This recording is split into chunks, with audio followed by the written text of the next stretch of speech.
Hello, good afternoon, everybody. Welcome in. Thank you for joining us today. Let me know in the chat. Can you hear me well? Can you see? Well, you can't see me, but you can see an avatar. How does everything look and sound? I'd planned to go a half hour earlier, but something came up that I had to take care of, so I had to push back just a few minutes. Welcome into the mod team, Forrest, Rachel, and Butterfly. Thank you for being here as always. Real happy. Welcome in. Pammy, good to see you. Welcome in. Lisa, welcome in. Stephanie, welcome back. All right, we'll give it a few minutes and let people get on in here.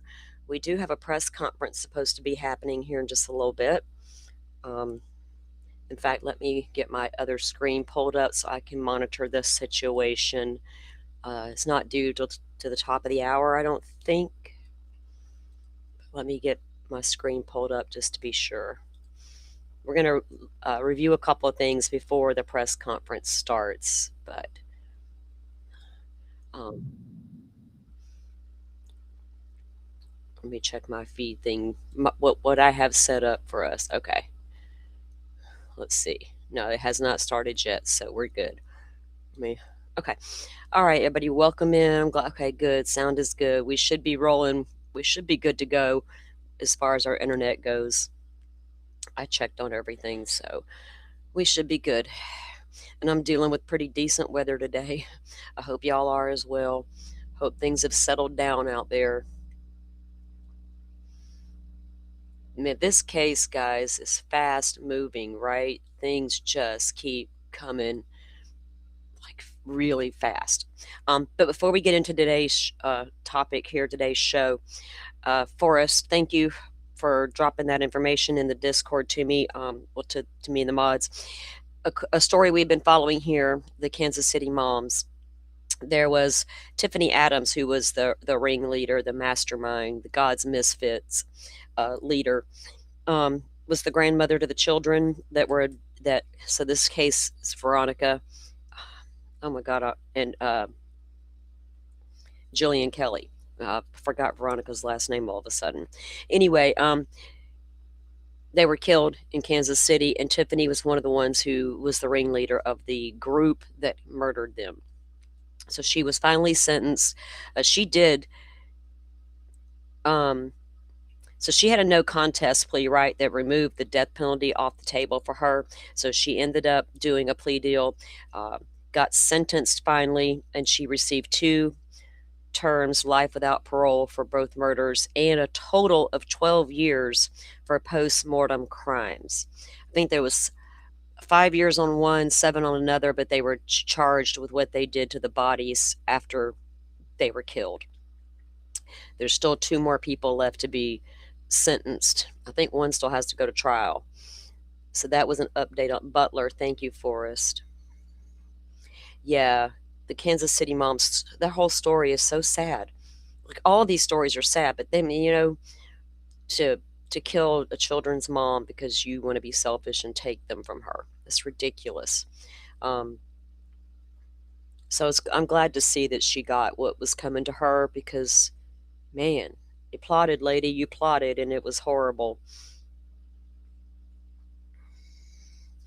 I think Twombly is the one left to go to trial because he wouldn't do a plea like the rest of them did. So, yeah, them finally getting the justice they deserve. Like, it's not going to bring the closure, but hopefully those little children are surrounded by good family. It sounds like they absolutely are. So hopefully they can, do well in life, just in spite of the horrendous things their grandmother has now put them through. Welcome in, Sajoy. Welcome in. All right, guys. So as we were unpacking this case, for those who, before I get started, I did make a playlist. Y'all might be proud of me on this one. This is like our 3rd really big show on the case. So I went ahead and put them in a playlist for you guys, so they'll be easy to get back to. Just all the things that have happened, right, with this case. So like I said, we do get a press conference here in a little while, and we'll see if there's any updates to that. Now, the Guthrie family did speak out, and we're going to take a look at that first. They are still waiting on the press conference to happen. It was supposed to happen at 11 Mountain, so that's 12 Central, 1 Eastern. So we've got a few minutes. Let's take a look at what the Guthrie family did say. Now, of course, if you're just joining and you don't know much about the case, we are talking about Nancy Guthrie, 84-year-old elderly white female from Tucson, Arizona. All we know so far, she was taken from her home, missing from her home after what appears to be a forced entry, some blood evidence found in the home, and she's nowhere to be found. We know that she has some medical issues, mobility issues, as well as some medications that she's required to take on a regular daily basis. So here we are with this. And we also know that TMZ and several news outlets received an alleged ransom note. Now, listening to the outlets talk about getting that letter, right? And then we know when TMZ came out and said, hey, we got this letter, the other outlets had already received it and had already told law enforcement about it before we knew about it. So they were already looking into it. Now, the family has now come out and put out a statement and pretty much directly spoke to a possible kidnapper. Now, does that mean that they believe this is a real deal? I don't know yet. We also learned around the same time all of this was happening, with the ransom note coming in, the authorities, being asked about it, that they were also back over at the home of Annie Guthrie, the sister to Savannah, mother or daughter to Nancy, and that her home had, they was there seizing her vehicle. That's what they did. But allegedly, Savannah was there the whole time, along with her brother. Now, several agencies showed up at that home, and one of them was internet crimes against children. And at first, nobody's really making anything about that. Like, okay, that could just be one of the agencies working, because we know that Border Patrol brought the canine back in. That doesn't mean anything, right? That just means they're there lending their help. So with Brian Enton looking into that a little bit more and putting the timing together, it kind of appears like that particular agency might have been there to film that video that we're about to watch. I don't know the ins and outs of all of that and who these different agencies are and why they're all there. We just can see what's on your uniforms, right? We see that. So let's take a look at what the Guthrie family put out before we go into anything else. Now, of course, Ashley Banfield's caught a lot of backlash over her sources and the possibility of the brother or the son-in-law being a suspect. Well, she doubled down on that on her show, and we'll take a look at that in a moment too. But let's look first at what this family has said. Let me pull that up for you guys.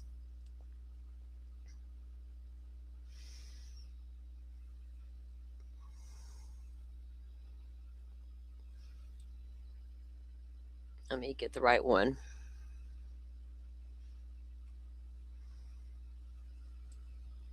Whoa. Okay. Where'd my news? Where'd it go? 1 second, guys. Let me pull it up the right way because it didn't want to come up. News 4. Okay.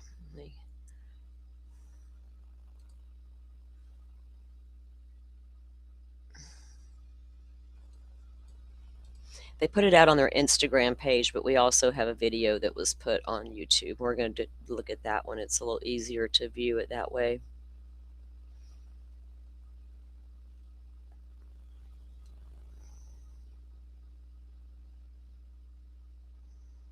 And they also had the community prayer vigil held last night at the church.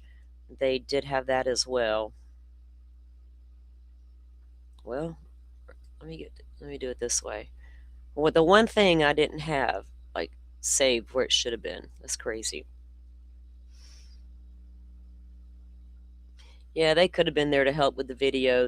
Everybody was speculating about what they were doing, but when Brian mentioned seeing the ring light, I pay attention to all the details being said because I kind of turn off the noise of it all, and I try to pay attention to the stuff that matters. And that was when he was talking about that, it made sense.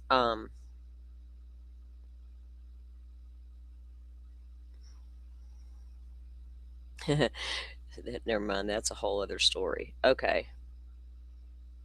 Well, where the hell did my video go? Just a second, guys. Let me do this.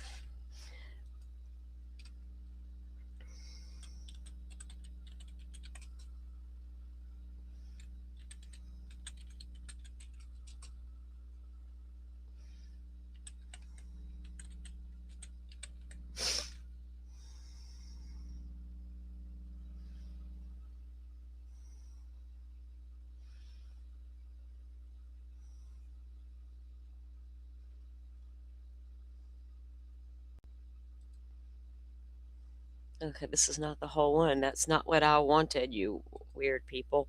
Hold on. Sorry, guys. I didn't mean for this to happen. I should have had this. The one that I thought that I had the most on top is not there. Hey, Jet. Welcome in.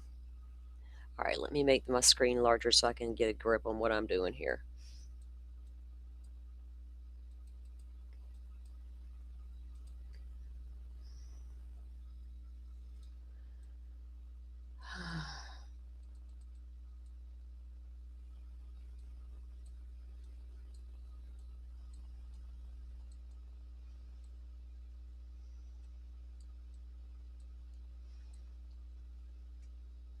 Oh, I see what I did. I didn't go down far enough where I was looking at. All right.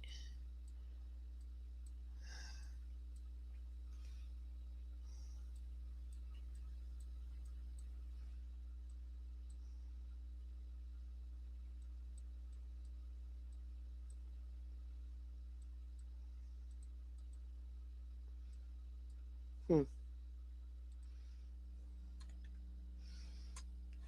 Sorry, guys. I hate being quiet, and you're like, "What is she doing?" I'm searching for something.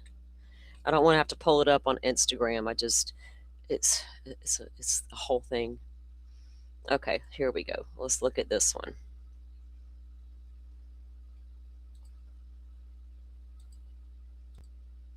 Now, this sister is there with her.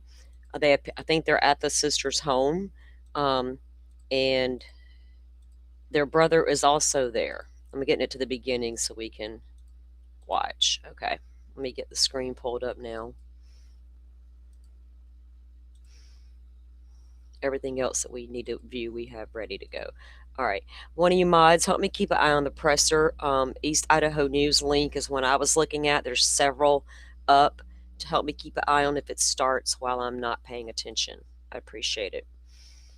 All right, so let's listen to now. The one on the left in the white shirt is Annie, the poet sister. So poets are a little, to me, they're a little off when they're reading their poetry. That's like, it's not my thing. But in the middle, of course, is Savannah, and then to the right is their brother. Oh, do I have it on silent? We want to thank all of you for the prayers for our beloved mom, Nancy. We feel them, and we continue to believe that she feels them too. Our mom is a kind, faithful, loyal, fiercely loving woman of goodness and light.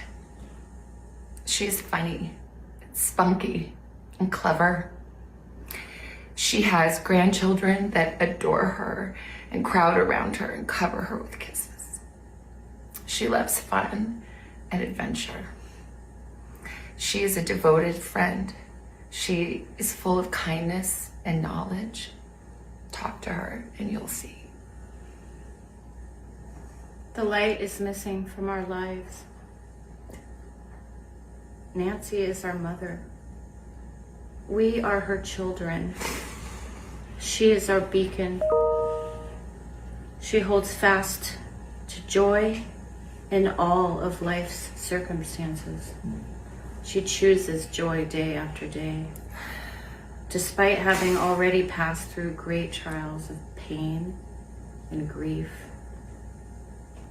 We are always going to be merely human, just normal human people who need our mom.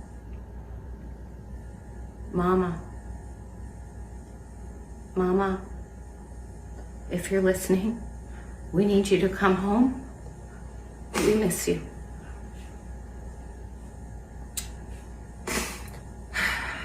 Our mom is our heart and our home. She is 84 years old. Her health, her heart is fragile. She lives in constant pain. She is without any medicine. She needs it to survive.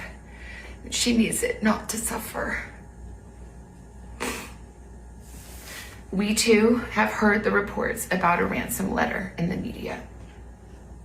As a family, we are doing everything that we can.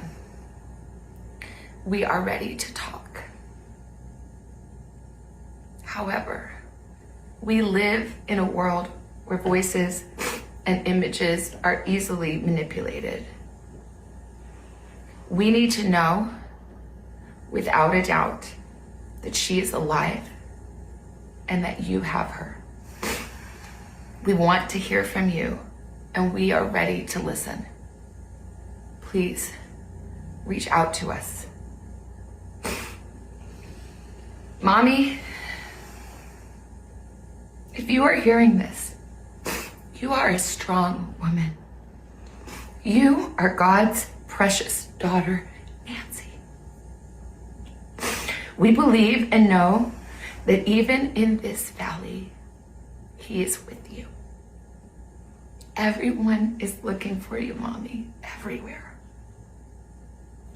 We will not rest. Your children will not rest until we are together again. We speak to you every moment, and we pray without ceasing, and we rejoice in advance for the day that we hold you in our arms again. We love you, Mom. Love you, Mom. We love you, Mom. Stay strong. We love you, Mom. We love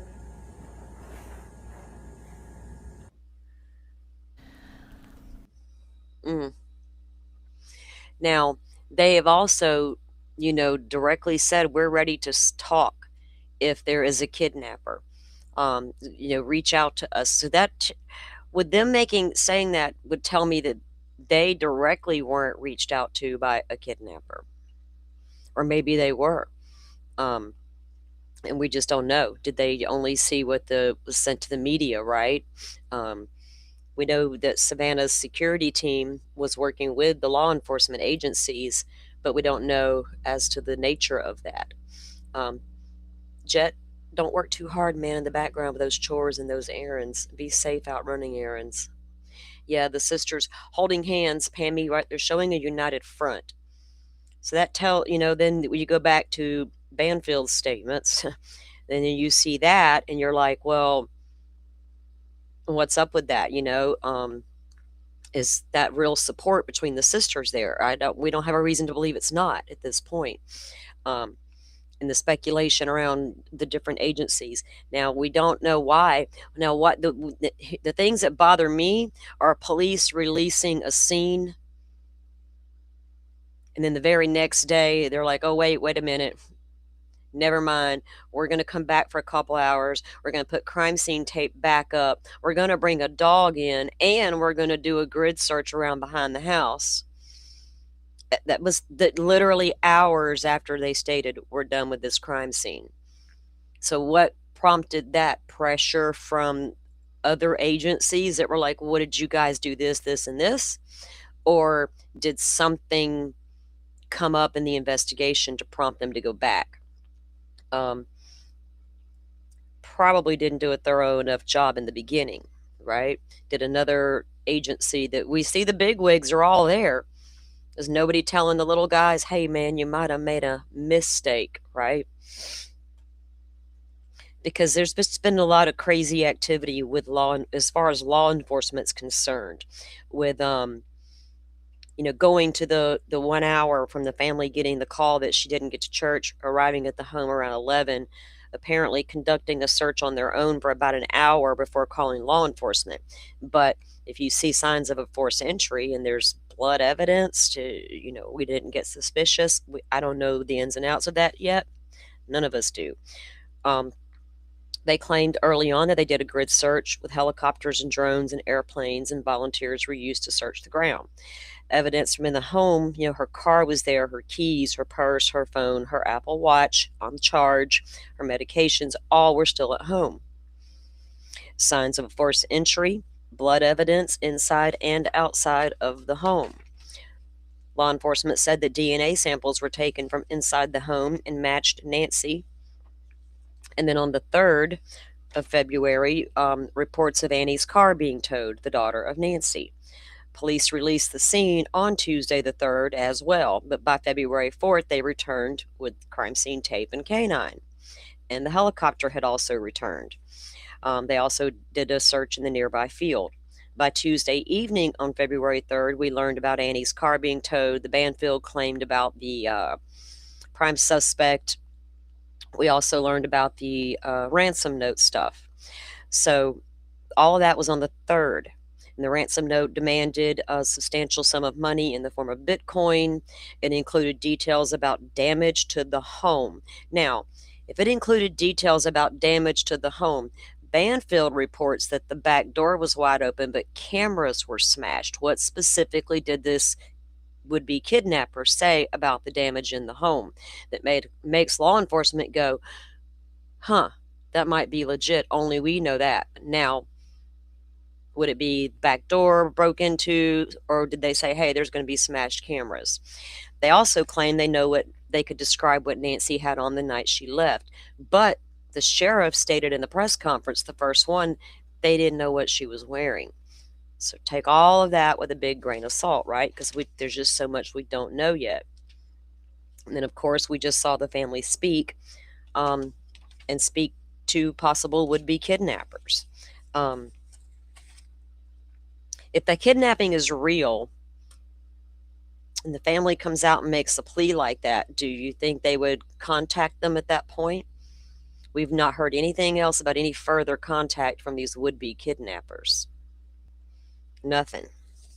Now, of course, media might squash it because they got the FBI's breathing down their neck. Like, dude, what are you doing?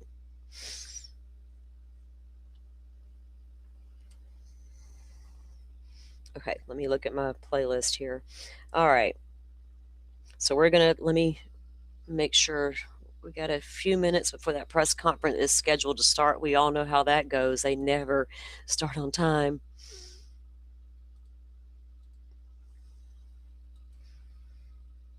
But let me check it before we get going. No.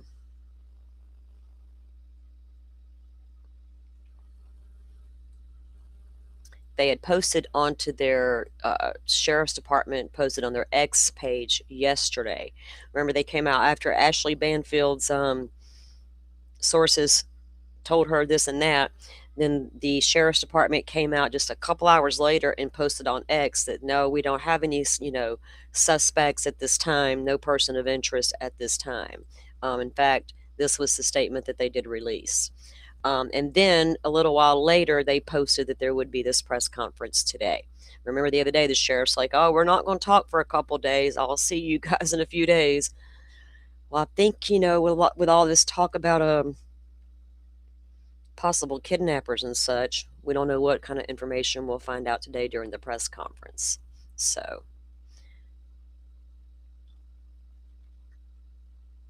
well, okay.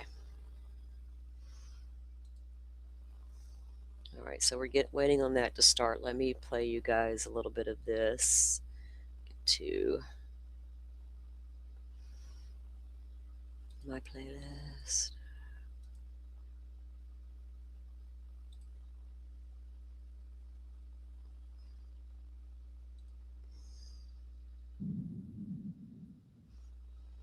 All right. So this was Brian Enton on News Nation with Elizabeth Vargas interview. I know Brian's dropped some videos. We're going to look at one of his in a minute. He did, because he mentioned a couple times yesterday, because he was running around doing interviews with everybody. He had mentioned drone footage and whatever. So he ended up doing a video last night and showed some of that footage. And we're going to look at that in a minute. Let me get this screen up, because this interview was pretty good with the things that were said.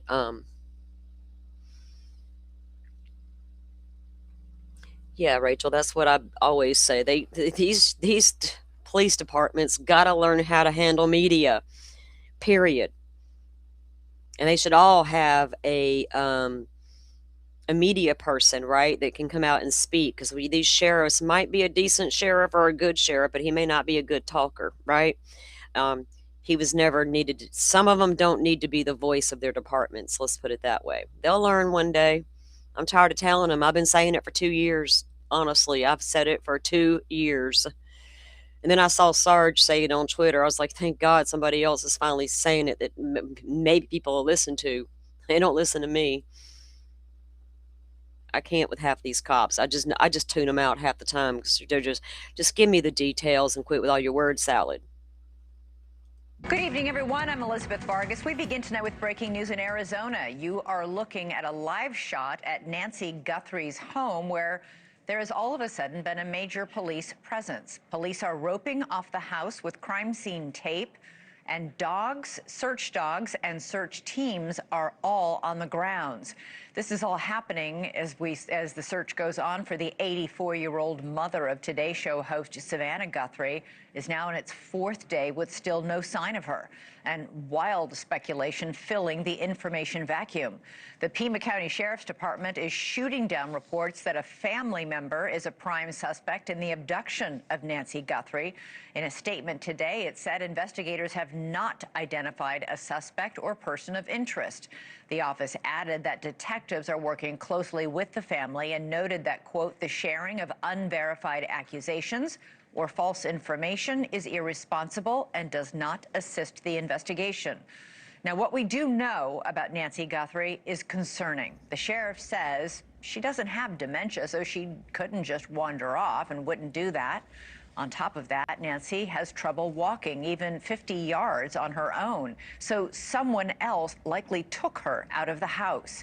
And perhaps most chilling, she could also die without critical daily medication. Still, the sheriff says he believes Nancy Guthrie is alive.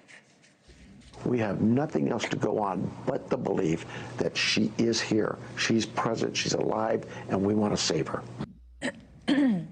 Meanwhile, authorities are investigating several ransom notes that were sent to TMZ and at least 2 other local Arizona TV stations. Tucson's K-Gun says it received a note demanding millions in Bitcoin by Monday, or else Nancy Guthrie dies. It is similar to what TMZ reported. These notes could certainly be hoaxes or scams, but the station also said that its note makes specific references to 2 pieces of evidence at the crime scene that have not been disclosed to the public. Police are still awaiting lab results from DNA samples collected at that scene. The sheriff hasn't confirmed whether the samples were blood, but News Nation's Brian Enton went to the scene himself and found a trail of blood leading from Guthrie's front door. Let's go right now to News Nation's senior.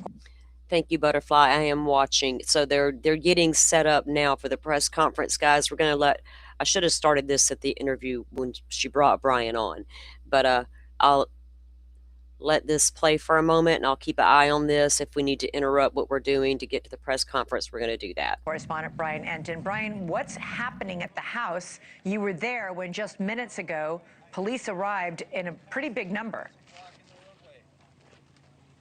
Yeah, something significant is happening. More police actually are just showing up. I'm going to get out of the roadway here, but I want to show you, Elizabeth, the crime scene tape is now back up outside the house. There was nothing going on here for the last 36 hours or so. And then just within the last 30 minutes, I would say maybe a dozen police officers showed up, sheriff's deputies, FBI, and they immediately roped off the entire area. I want to go to our drone because our drone has been up in the air where you really get a better vantage point because it's hard to see from out here along the road what's going on. But from the drone, we could see that there was FBI agents, that there was also Pima County Sheriffs deputies that came in. There were canines, and they were not only searching what appears to be perhaps going inside the house, but they were also doing what looks like a grid search surrounding the house in the yard and sort of the terrain. And it's terrain out here. I mean, there's a lot of cactuses. There's not a lot of, everybody lives on a couple of acres out here. They were searching the entire area around the house. What prompted them to suddenly do this out of what feels like almost nowhere? I mean, we've just been standing out here, Elizabeth. It's been totally quiet for the last day. They just all showed up. What suddenly prompted this, we don't know. Something else new in the last couple of hours, Elizabeth, at Nancy Guthrie's daughter Annie's house, which is Savannah's sister. That's about 10 minutes from here.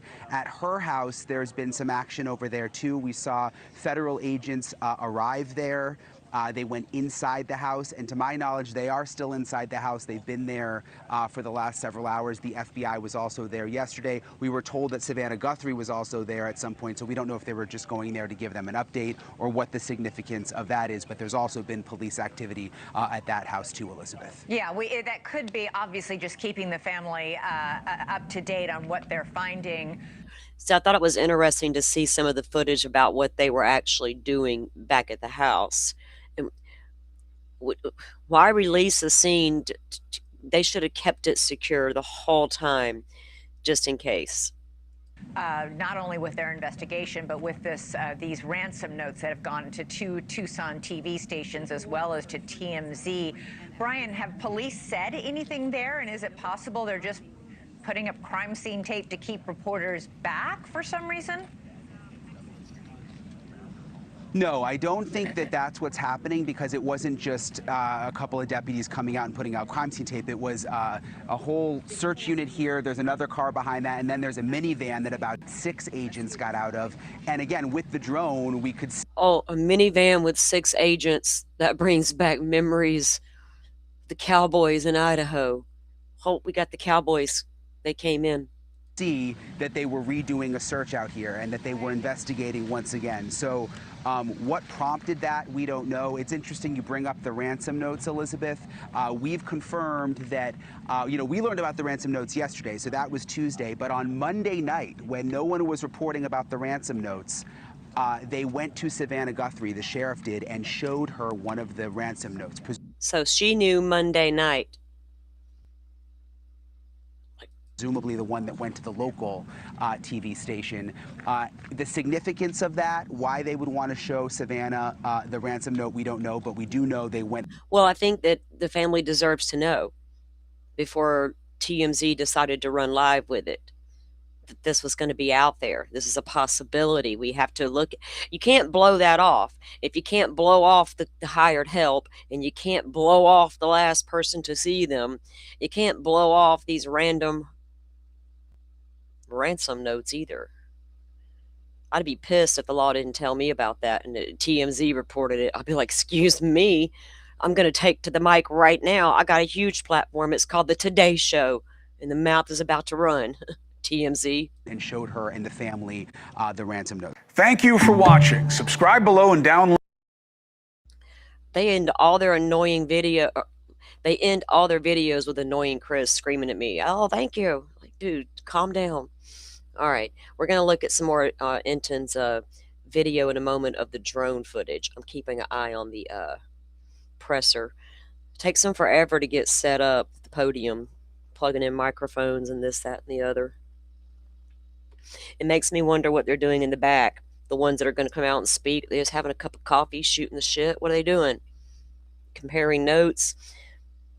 Deciding who's going to speak today and not the sheriff. I don't know. Are we going to let him talk today, guys? What do y'all think? Do y'all think they'll let him talk today?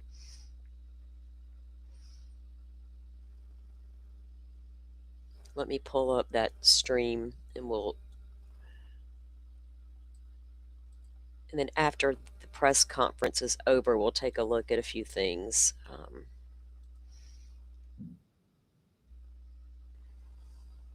Oh.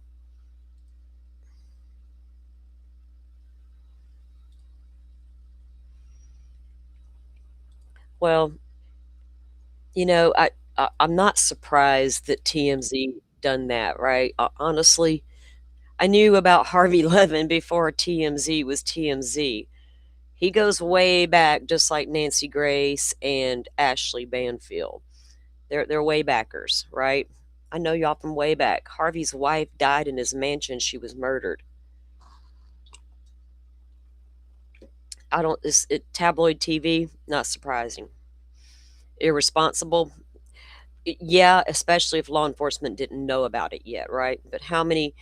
There are irresponsible people all over the world. They're among us. I could have come out here yesterday and showed you all kind of stuff about the Annie Guthrie and her husband, but why until I know that they did something, right? It kind of feels weird. I heard that too, Jet, that Kash Patel, is that his name? The head of the FBI is coming. Now, the only problem with that is the next 84-year-old woman that disappears, are we going to have the head of the FBI come to town? What are we doing? I don't like that. To me, that's like, why does the little white girls get all the coverage when they go missing and not the little black girls? I'm not doing that. So I don't Cash who, right? Who? All I care about is the actual FBI who are boots on the ground, not the dude who sits in an office and runs the shit. And from what I hear tell, half of America don't like him. No way. I couldn't tell you why. I don't know. But yeah, TMZ is gonna do what they do. Look at all the stuff they were doing and putting out during the Celeste investigation, right?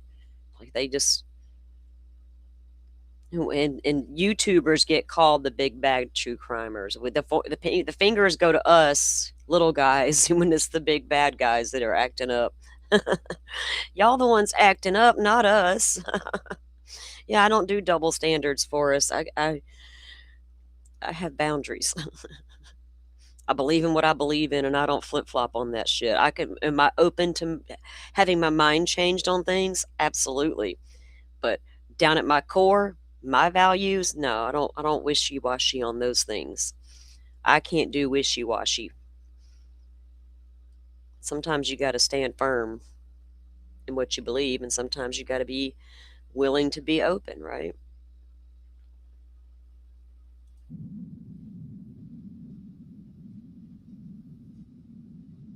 They're still talking and getting their stuff together in the background over there.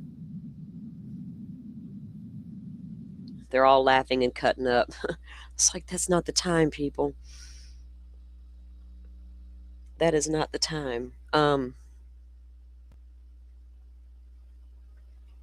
Also, another interesting thing we're going to take a look at too, and after this, Brian Enton, when he was there doing his feed, a lady shows up in her car, her SUV, and they have an interesting conversation. And it's like, I know he's probably trying to get back to that lady to figure out what she was talking about, because I think I want to know now as well what she was talking about. And I'll elaborate more on that when we get to that video. Like, she had some information for law enforcement. And Brian's like, oh, will you tell me? You got to give him credit. He tried. She almost did. She told him a little bit, but there was apparently a photo she had as well, but she didn't want to show him that. She was going to find her a cop. I wonder if she ever found that cop and what she showed him. Brian's like, they're around the corner.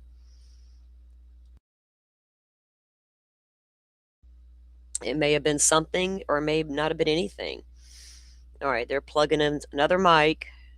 Oh, it looked like Entertainment Tonight's mic. I see News 13, News 12, News Nation. They should have, like, we should start a business, y'all, and make podiums, like, mic'd up, and then it feeds out to everybody. It's like one good quality microphone. Maybe some little digital iPads there to help them read along. Fix y'all's problem at the podium.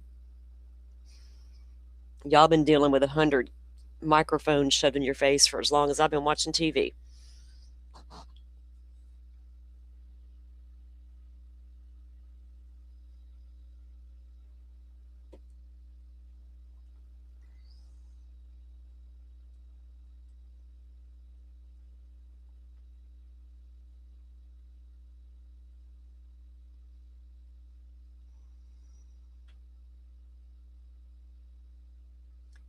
Amen, Jet.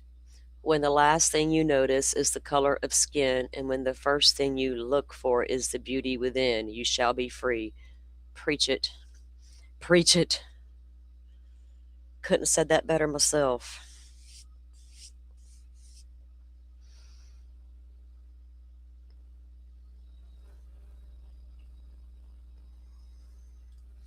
I hope that, you know,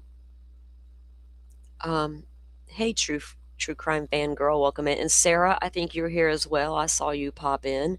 Um, it doesn't make any sense for a perpetrator to enter that home for SA purposes or robbery, stuff goes south, and then take the victim with you. Even if you were afraid that person could identify you, would you just decide to harm them, hoping that would solve the problem? Why take her? That part makes no sense to me. I've heard all the theories of breaking and entering gone bad. Somebody suggesting SA. That's a little. I would take break in over that, but either way, you go into the home. Let's assume it's to rob them at 2 o'clock in the morning, and something goes south. Are they going to take you versus your stuff and run? I don't know. So I hope that if someone did just take her, that she's well, that she's okay. You know, there's so much to worry about with an elderly person or anybody that's kidnapped. Jet says there's so much behind the scenes that we don't know about. And if we take the Tepe case that took 10 days, right, before the perpetrator to be arrested, in the Idaho 4, it took a month for BK. BK would still be walking around like a free man if he hadn't forgot that sheath.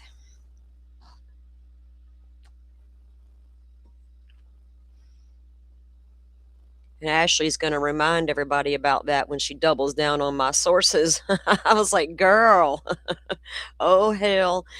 She did not. The Idaho 4 effect. That's what I call it.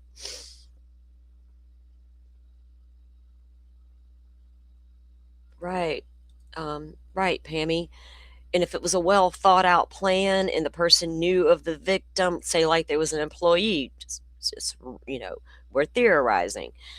Somebody in the home working may have known she needed those medications. Wouldn't they have planned to take them if it was that kind of person who did it? They would have to know. Now, if it was a random from down in the area, say they have a relative that works there, and that's how they learned of her. They may not have been aware that she needed those medications, like the person who may have worked there. Right? You know what I'm saying? It's there's so much about this possible kidnapping that we don't know.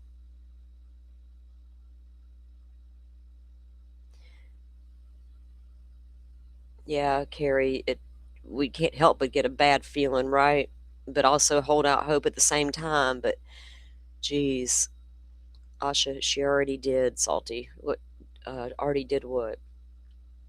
I know you're answering, but I don't remember what I said that you might be referring back to. I'm reading comments too off of the restream, and it's not in real time. I'm going back through.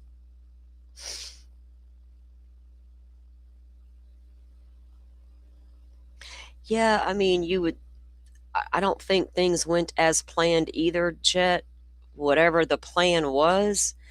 But if you did break in to rob things or break in because you wanted to sexually assault someone, that goes south either way. Why would you take the person, right? I'm going to take you because you can ID me. Well, then you've got a whole bunch of a physical living being of evidence you got to now take with you. That's a risk.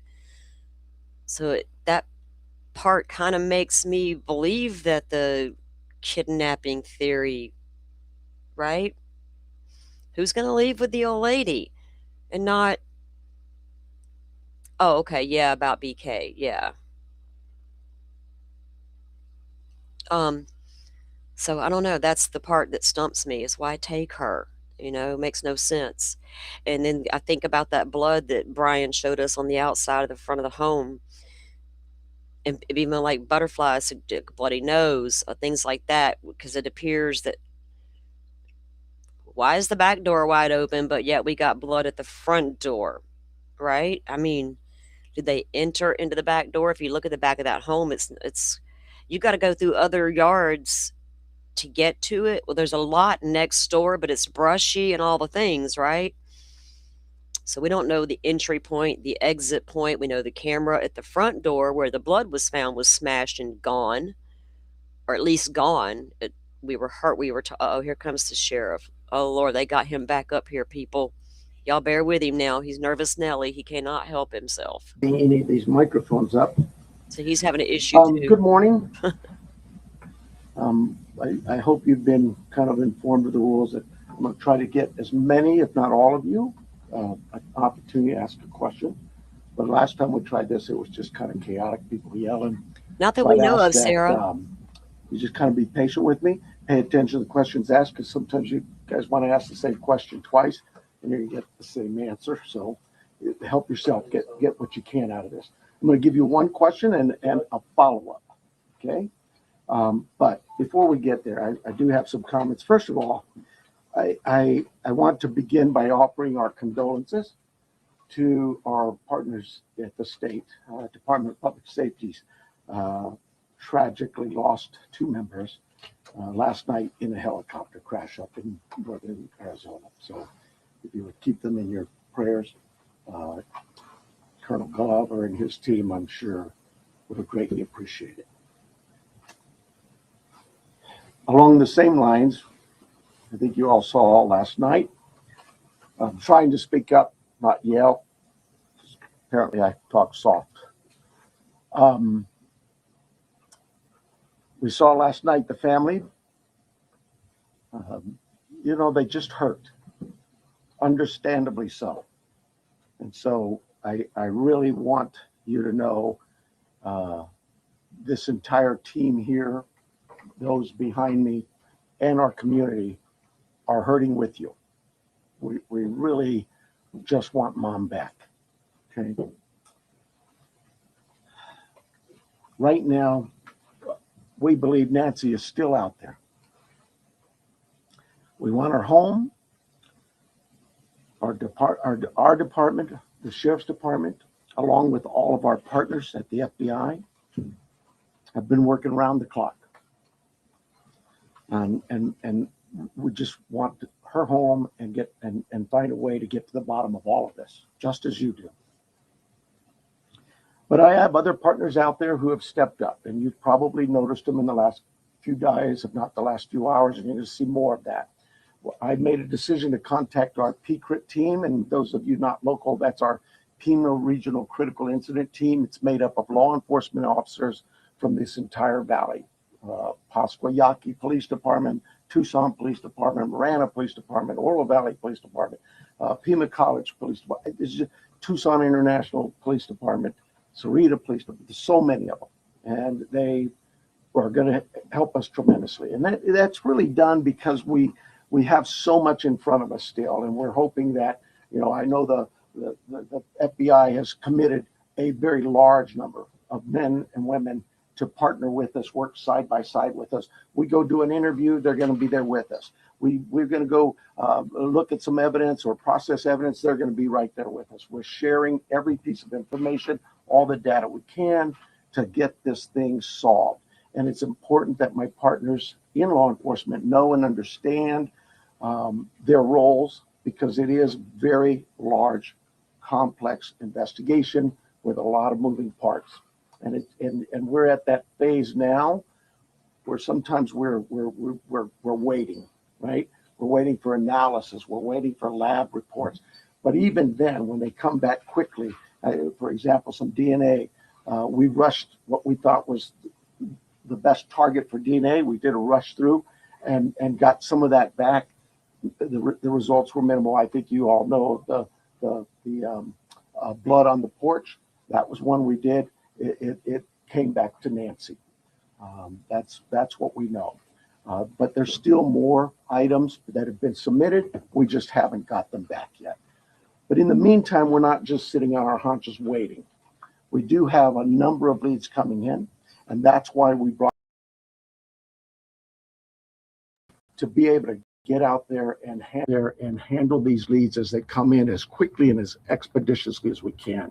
And every single lead is looked at, every one of them. And so we're gearing up. You probably have some questions about what you've seen in the last couple of days. I'll gladly answer those at that time. But it really is about getting our partners out there. To be fair, when we went to that scene the first night, Saturday night, it was just us. Since then, the FBI and others have asked, can we go and see it as well? And that's what you've been seeing. But it is a very important case to not just me and my team, but this entire community, all of our law enforcement partners. Suspects.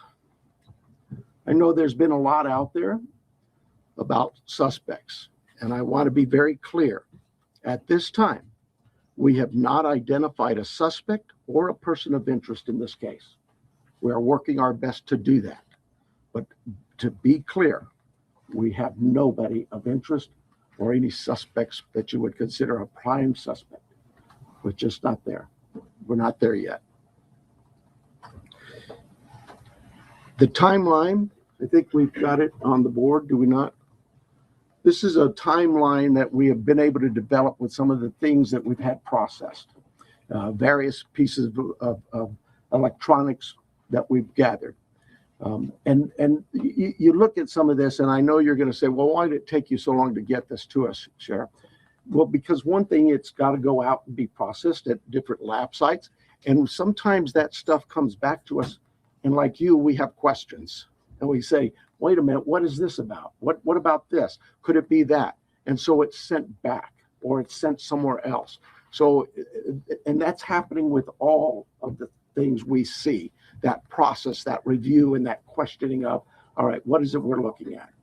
So I'll go over it with you. You can see it on the board there, but at about 5:32 p.m., these are approximate times. 5:32 p.m., Nancy travels to her local family's home for dinner and playing games with the family, just visiting. At 9:48 p.m., which is very consistent to what we were told by the family, that Nancy was dropped off at home. And we know that because we have a garage door open at approximately, I can't stress that enough, at approximately 9:48 p.m. At 9:50 p.m., that garage door closes, which is that time we assume that Nancy's home and probably going to bed. Sunday morning, early morning at 1:47 a.m., doorbell camera disconnects. At 2:12 a.m., software detects a person on a camera, but there's no video available. They had no subscription, and therefore it would rewrite itself. It just kind of loops, right, and covers up. That's what our analysis teams have told us. We're not done with that. We'll do all we can, but that's what it says. So it detects a person on camera. Could that be an animal? I imagine that's possible. We don't know that. We just have no video, but we're not giving up on that. 2:28, Nancy's pacemaker app shows that it was a disconnect from the phone. And at 11:56 a.m., the family checks on Nancy, discovers her missing, and at 12:03 p.m., 911 is called in to the Pima County Sheriffs Department. I believe it's about approximately 10 minutes later, 12 minutes later, our patrol teams arrive. They see the scene, and we start our response with our search and rescue teams and our detectives from homicide and various units. In fact, every unit here, I think somebody questioned, how come there's an ICAC member out here or this member. Everybody in our criminal investigations team is a part of this team and part of this investigative effort. I think with that, let me make sure.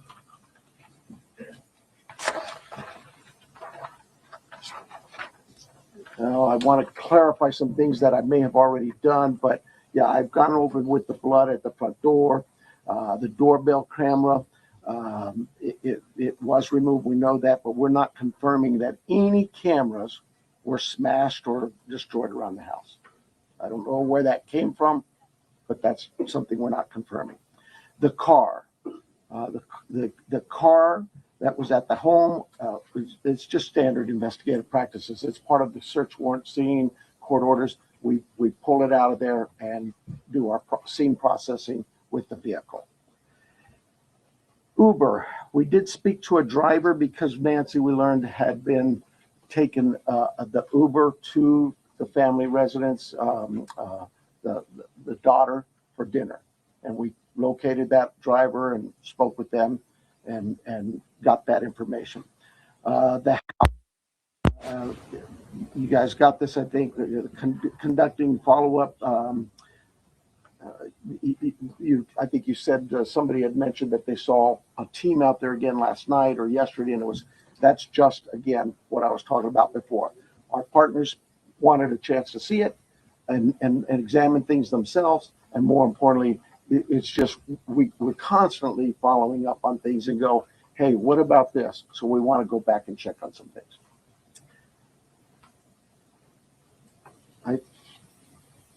Here's the other thing. Someone had mentioned there was forced entry. I have no clue where that comes from. We have been very consistent. We are not discussing that at all, whether it's forced entry or not forced entry. That is something we're just not discussing. So I don't know where anybody got that information.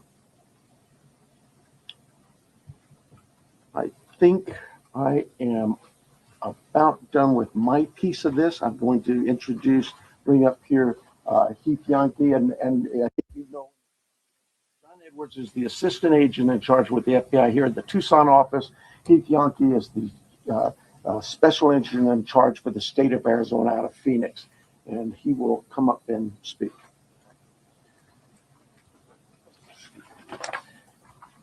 Thank you, Sheriff. Hello, I'm Heath Yankee, the special agent in charge of the FBI's Phoenix Division. First, I want to let the Guthrie family know that our hearts are heavy for them. After seeing your message last night, it is clear that you and your family are in pain. Please know that we are doing everything to bring your mother home. The FBI is now working this case jointly with the Pima County Sheriffs Department, and we're going to start today by announcing a $50,000 reward for information leading to the recovery of Nancy Guthrie and or the arrest and conviction of anyone involved in her disappearance. And this will be the missing persons with the reward that will be going out. The FBI has agents, analysts, and professional staff employees working day and night with our partners at the Sheriff's Department. We have deployed additional intelligence and agents from our Phoenix office. We have brought in our critical incident response group from Quantico, Virginia.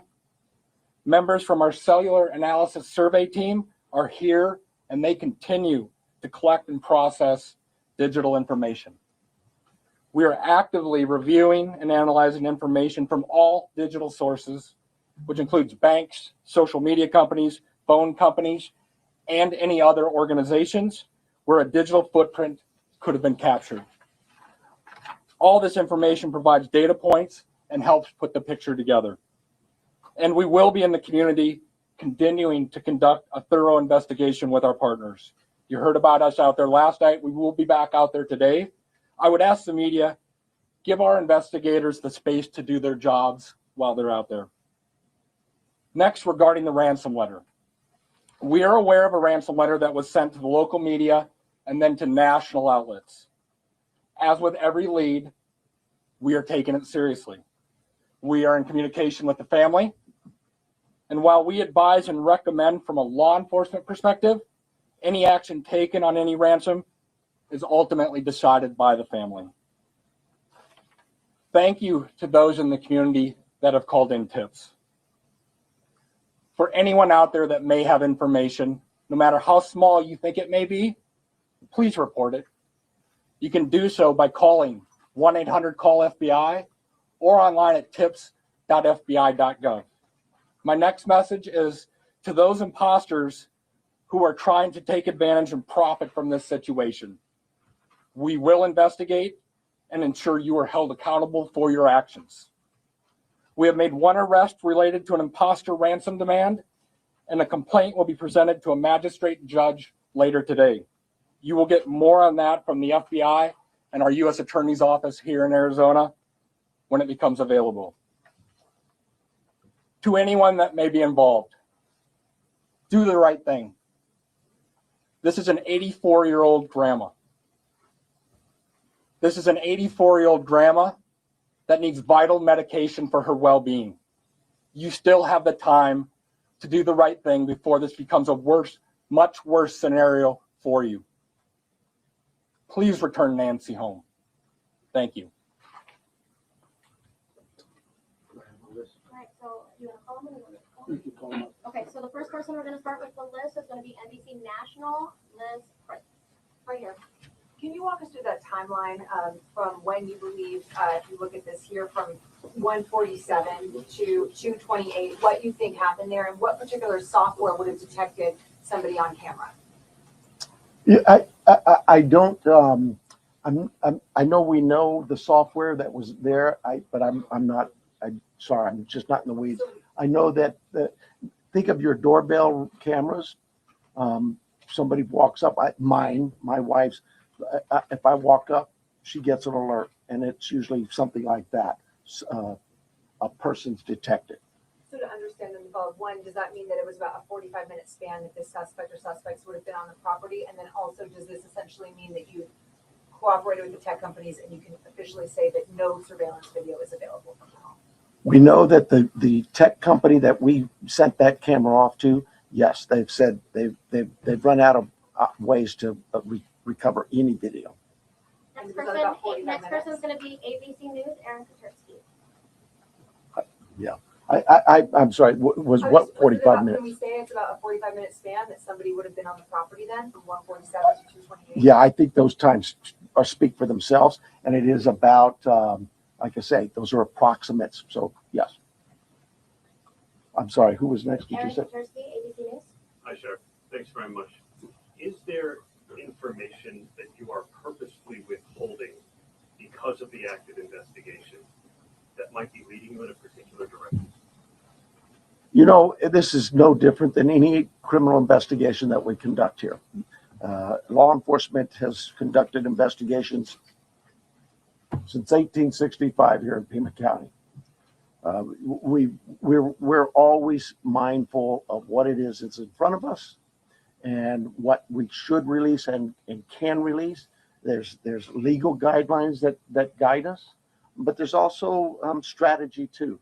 So, you know, I'll leave that for you to determine. Now that you are having such an injection of manpower from the Pima critical incident team and the FBI, would you slow to bring that in at the outset? Should all of these resources been brought to bear sooner? I guess that you know, it's Monday morning quarterbacking. I do it all the time, so you have the opportunity to do it for me. I'll take that hit. CBS News, Jonathan Bigliotti. Sheriff over here, has there been any proof of life, and has there been any sign of life? I'm going to anything to deal with the ransom notes and that. I would defer to the FBI, but no, to my knowledge, we're still looking for Nancy. And for my follow-up question, if I can speak with the special agent, what was it about this apparent ransom note that now 3 days on, you first haven't been able to validate, and second, it warranted informing the Guthries of its existence? So the ransom note that was sent out there, obviously every lead in this case, we are taking extremely serious. But not everyone is presented to the family. Why this one? Because this was the ransom that came in and it had facts associated with a deadline, with a monetary value they were asking for. So at that point, what were some of those facts, if if you can, because there's been a lot of speculation, as you know, if you can set the record straight. Yeah, the ransom itself, one talked about an Apple Watch and one talked about a floodlight. We're not going to go into specifics. It's very important that we keep this investigation moving forward, and we don't want to put more facts out there that others then can use to try to profit from this. Who else would know? CNN, Who else next, would know about CNN, an next, Apple Watch? Ed Lavandera. Hey, Agent, I want to follow up with you real quick on that. There have been, as far as we know, I think 3 ransom notes so far, 1 arrest. Are they all different? Or do you think there's different authors behind all of them? Or So the one that went to the media is the one we were currently investigating and working on. The imposter that I talked about, where an arrest was made early this morning, that there will be more information. We believe there's no evidence to connect this to Nancy's case. It was someone that was trying to profit from it, a total imposter. and Sheriff, you started off the press conference by saying you believe that Nancy is still out there. Do you have reason to believe that she's still out there alive, or are you fearful of the worst case scenario here, that she won't be found alive? Well, I'm certainly fearful of that. I think we all are. But it is, we operate from a position that until we know she's out there, she's alive, and we're going to continue thinking that way until we find her. Fox Digital, Mike Reese. Yeah, sir. Mike Orgas from Fox Digital. Sheriff, you said you've identified no suspects. Have you ruled out anyone she was with on Saturday night? You know, we've talked to so many. I'm sure that my investigators have feelings about this one's clear or this one isn't. But no, I wouldn't say anybody's ruled out yet, because what if I rule you out and then later I learn something else? No. So my follow-up, you mentioned that you don't know where the reporting of a forced entry came from. Do we know how whoever did this got into her house? That I would not discuss with you anyway. Fox News, Paul Morrow. Question for Agent Edwards, if I may. Agent Edwards, will the Bureau be submitting the DNA for an investigative genealogical investigation relative to maybe hitting a relative, somebody if you will? I would say the DNA aspect of this case is being handled by the Pima County Sheriffs Department right now. However, should we get to that point, yes, that would be an option for the FBI to assist. And a quick follow-up, does the ransom note that you're working establish any communication protocols in it?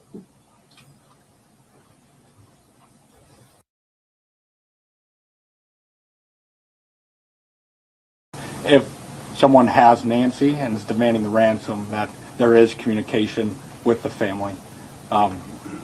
We talked about has been no proof of life, and there was no other demands within that letter. So they're still waiting for communication. ABC affiliate, Ashley Holden. Right here, Ashley Holden. When you say the doorbell camera was disconnected, do you believe that camera was taken? We do not have it in our possession. We've not located it. And then a follow-up. I know that we've been hearing a lot about ransom notes. We were also hearing in that video that was put out by the Guthrie siblings, and I don't know if this is a question for the FBI or yourself, but the challenges of seeing an image and knowing that it's real. Could one of you address that? Has the family received correspondence, any images, videos? So we're not going to go into facts regarding this part of the investigation. I think part of that message was with AI these days, you can make videos that appear to be very real. So we can't just take a video and trust that is a proof of life these days because of the advancements in AI and trying to actually get a proof of life that we can verify. But we're not going to go into anything the family may or may not have received. KOLD, Catherine Patterson. So in regards to a timeline on that ransom note, is that being an impact in your investigation? Are we nearing that timeline? I'm sorry, one more time. So in regards to the timeline in the ransom note, are we nearing that timeline? And is that playing a part in the investigation? We're not going to go again into specifics of that part of the investigation with the ransom note, other than what we've put out there. We've been transparent. We're talking about we are working that ransom demand, but we don't want to go anything further than that could impact any opportunity. So thank you. Is there any additional physical evidence at the crime scene other than the technology that you guys are using for this timeline? Is there anything else that's helping you guys other than really the technology? Well, I think I said on day one is that it's technology that's going to really help us solve this case. But no, I mean, you know, we did do a process of that scene for biological evidence. So we're still hopeful that maybe something will show up there as well. Arizona Republic, Richard Relas. Agent Yankee, we saw on the scene, I believe it was you, taking a tripod into the home of the sister. How involved was the FBI, if at all, in creating the video? Any advice for the family on what to say? I would say we use our expertise and provide consultation and advice anytime a family would ask for our advice on a kidnapping. It's ultimately the family's decision of what they put out and any messages they put out. But we were, obviously, you're all documenting every move we make. We were there last night in talking with the family. But every decision is theirs. Right, that was a tripod and a ring light. And Sheriff Niles, you said the blood was found on the porch and on the front stoop. Just wanted to verify that. I say porch, front stoop. It's all in that same general area by the front door. Front of the house. Front door, yes. What, given her medical condition and the fact that it was her blood, as you say, what would her medical condition do with her recovery if she indeed bled out or was bleeding when she left the house? Well, again, I've got to be careful for HIPAA, but I would say this. We know she is in need of medication, daily medication. And we also know that this is day 4 or 5 and still we don't know that she's getting her medication. That could in itself prove fatal.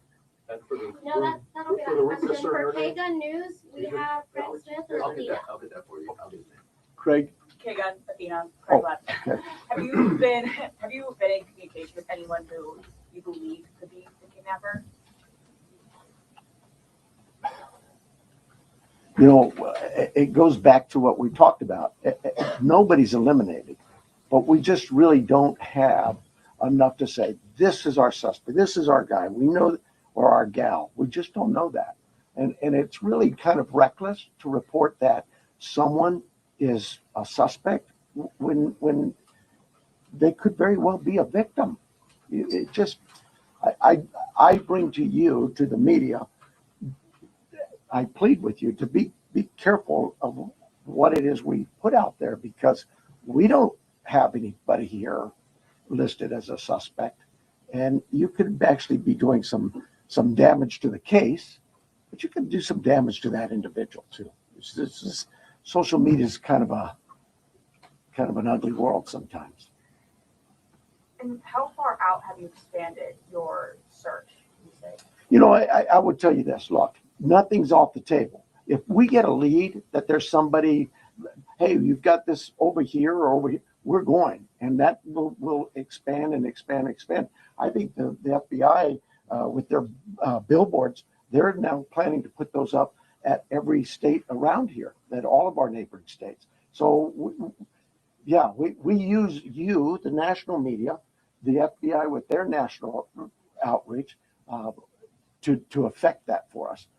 But as far as the actual investigation, naturally the scene is the primary, and we just keep spreading it out as we get more and more leads. Court TV, Cody Thomas. Hi there, Sheriff. Actually, my question is for Agent Yankee. You know, we saw Savannah Guthrie and her sibling family put out that video last night on Instagram addressing, you know, the tragedy that this is, but also addressing the ransom letter saying they're ready to talk. My question is, did the FBI or any other agency help them craft that message to put out on social media? Like I said to the previous question, we have an expertise when it comes to kidnappings. And when families want advice, consultation, expertise, we will provide that. But the ultimate decisions on what they say and how they put that out rests with the family itself. And as far as suspects, I know we haven't identified one, but what type of suspect or suspects do we think we're dealing with here?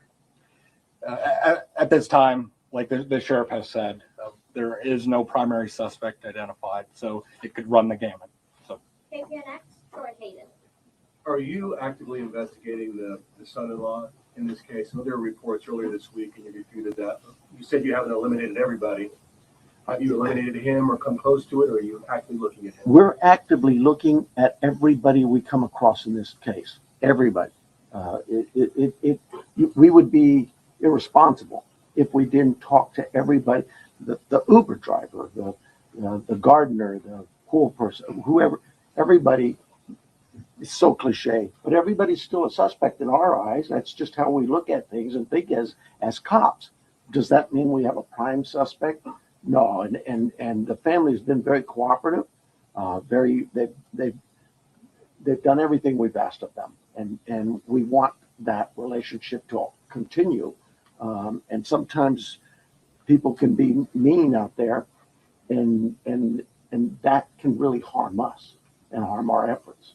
Did you find blood anywhere else in the home besides the porch? The only DNA evidence we've got back is on the porch. We prioritize things and we rush things, and those items we put out to a lab to rush it. And even then it's 2 or 3, 4 days. The other items could take 10 days, 20 days, but we saw the importance of that blood. It came back to Nancy. So it was only there, it wasn't anywhere else in the house? I don't know that. We processed the house for biological evidence, and we've not gotten anything back.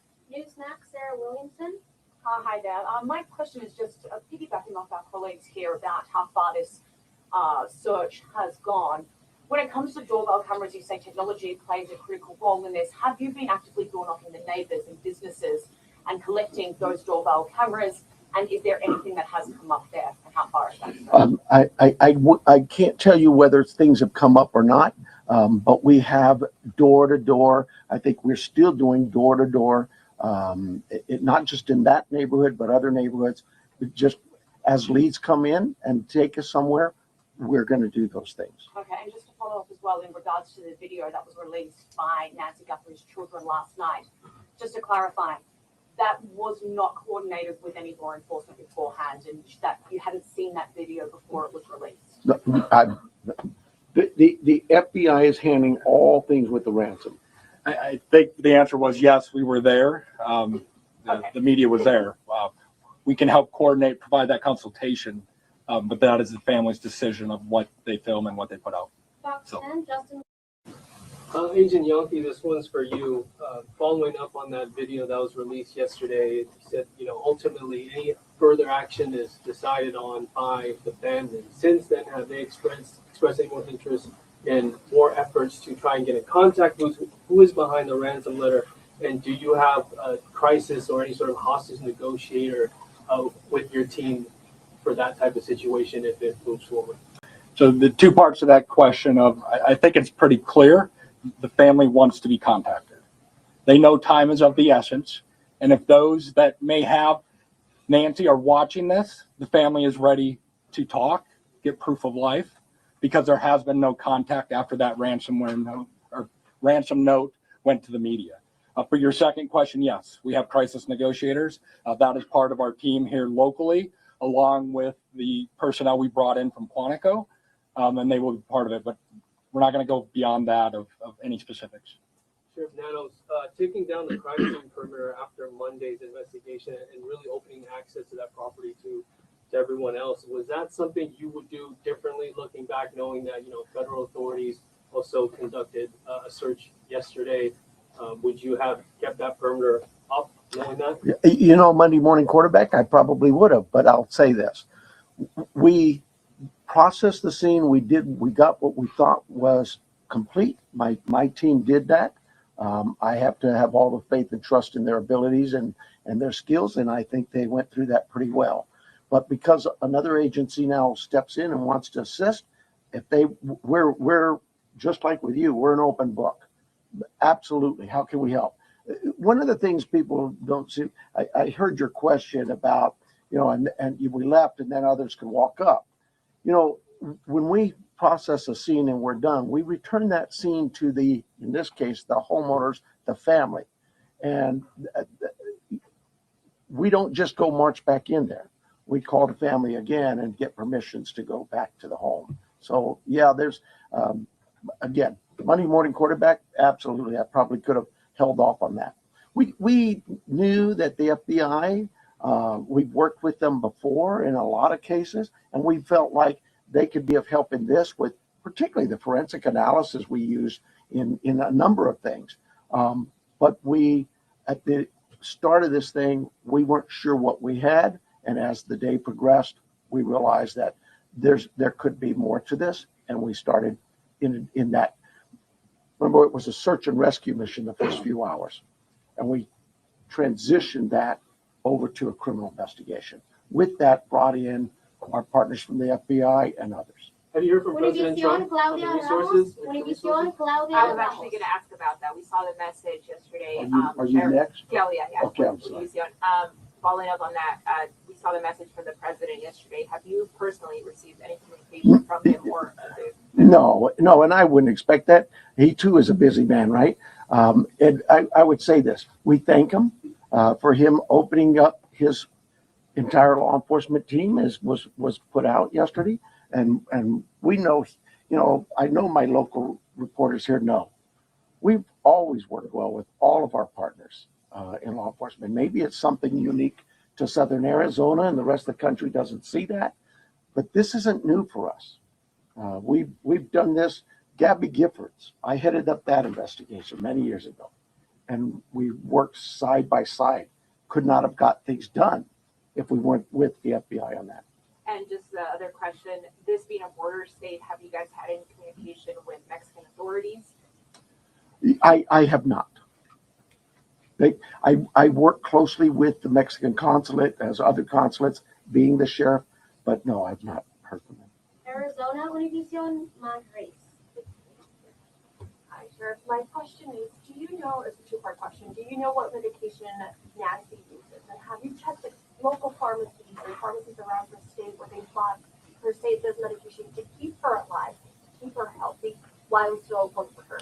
So we do know what medications, and we have contacted pharmacies. Probably need to go back to just make sure that they didn't. Maybe we contacted them early on. I know that night, Sunday night, Saturday night, Sunday morning. I know we were doing all the hospital checks, and that check was continuous every hour, going back out and physically in person. Deputies were going to each local area hospital and asking them to check their logs. My second question here is, I know you're looking for her in Pima County. Are you looking for her across the state now? And if so, if there's a particular area that you're focusing on right now? Well, we're looking for her everywhere, right? The FBI just made an arrest on a tip that we got that we thought there could be something here. There's it's statewide. The billboards are going to be out there across the country. We take leads from everywhere, and where those leads take us, we'll get there. MS Now, Alex Talbot. Agent Yankee, do you have any reason to believe that Nancy Guthrie may be being held outside of the country? Is that something that you've ruled out at this point? We don't have any of that information. We haven't ruled anything out. Like the sheriff said, we will follow the facts wherever they take us, whether it is outside of the state of Arizona or over the border. We will follow the facts and go there, but we have no indication anything over the Mexican border. And you mentioned on the ransom note there were details about the Apple Watch and the floodlight. Yep. The ransom notes that were sent out to TMZ, KGUN, and KOLD, are they all the same ransom note? Do they contain the same details in each of those individual ransom notes? The ones that I am tracking and aware of were the same that went to TMZ also. News Nation, Brian Enton. Agent Yankee, sorry. Yes. When did the first ransom note arrive? And the reason I ask is because the Apple Watch has been in the news and on social media, and you could see like floodlights on video. So was it before those things were out in the world? I don't have the specific time frame, as I said here today, of what time it came in, but that you are right. Anyone could see a floodlight hanging down, could have seen some of those things. The watch has been talked about, so that timing is tricky, but that's why we're taking it serious no matter what, and following the leads on that. But I don't have the time frame that the first note came in, as I sit here today. Thank you. And my follow-up is for the sheriff. In the house, were there any signs that someone tried to clean up or maybe destroy evidence? I can't talk about the crime scene, so I'll give you another shot, another question. My other question is, I heard the agent say that it was a joint investigation now. At the other press conference, the FBI said they were assisting. Is it joint now? I mean, are both agencies in charge now? Look, there's no ego here. We in this part of the country, we'll take anybody's help. It's not about who's in charge. From day one, when we contacted the FBI, they were that gracious to say, whatever you need. And so that's really it. And they're great partners, just as my other local law enforcement brethren. I didn't even have to ask. That's what's really amazing. I haven't had to call anybody. They've called me. Sheriff, what do you need? Arizona's family, Brianna Whitney. Sure. I know you had the crime scene process. You said you went back out there. Your partners wanted to see it, but you guys were actively taking out evidence yesterday. Was there something you missed the first time, or did you get a new piece of information that led you to believe you needed to go back out and take more than you had that first day? I know that we get information that will come, and this is just any crime scene that we look at. We may go out to a crime scene and think we've got it all, go analyze the evidence, and something comes back and says, hey, did you check this? We're not going to just say, oops, and not go. Absolutely. In this instance, it really was the FBI just wanted to go, hey, can we take a look at it? Are you worried about that being contaminated at all because there's people in that? I'll let the courts worry about that. We will certainly be open to the courts of anything that's been removed from that house, and we follow the rules of laws. We get court orders and go back and reapply for another warrant if need be. All of those things we're very careful of. Arizona Public Media, Lynn Boyd. Ellen Boyd over here. In that news release yesterday, there was a report of a trespasser. Has the Guthrie family dealt with any incidents, threats, whether it's trespassing, social media threats, anything in that? I am not aware of any of that. I know that we, as with any case, again, we would look at all of the background of calls to those families or their residents and see if there's anything there, or even in that neighborhood. Those things have been looked at. I don't know of anything that was reported in even the last 30 days or 60 days. Nobody's come to me and said, hey, next door you had a burglary. Follow up for the neighborhood where Nancy's home is. Can you give any more details on that trespassing incident? I don't have them. Telemundo, Jesus Gonzalez. It's for the FBI. I just have a question. Can we confirm if the FBI director is coming for investigation? Yes, Director Patel is being briefed several times a day on this investigation back in DC. He does have a trip scheduled to Tucson that was pre-scheduled before this, but he is receiving consistent and constant updates from our team here. He's coming today? He is not coming today. And before you go to the next one, I know you may have had a follow-up question, but I think I overstepped you. So if you wanted to ask, I'll give you that opportunity. Thank you. I really appreciate that. Thank you, sir. Absolutely. Thank you. At what point do you deem the ransom note not credible if there is no communication that follows up since you received it? Like, what's that timeline where you say, no proof of life, there's no more, this isn't credible? I think we start to look at what the deadlines were in the note. First, I think was 5 o'clock today. And then it had a second deadline after that. So we are continuing in a normal kidnapping case, there would be contact by now trying to discuss that.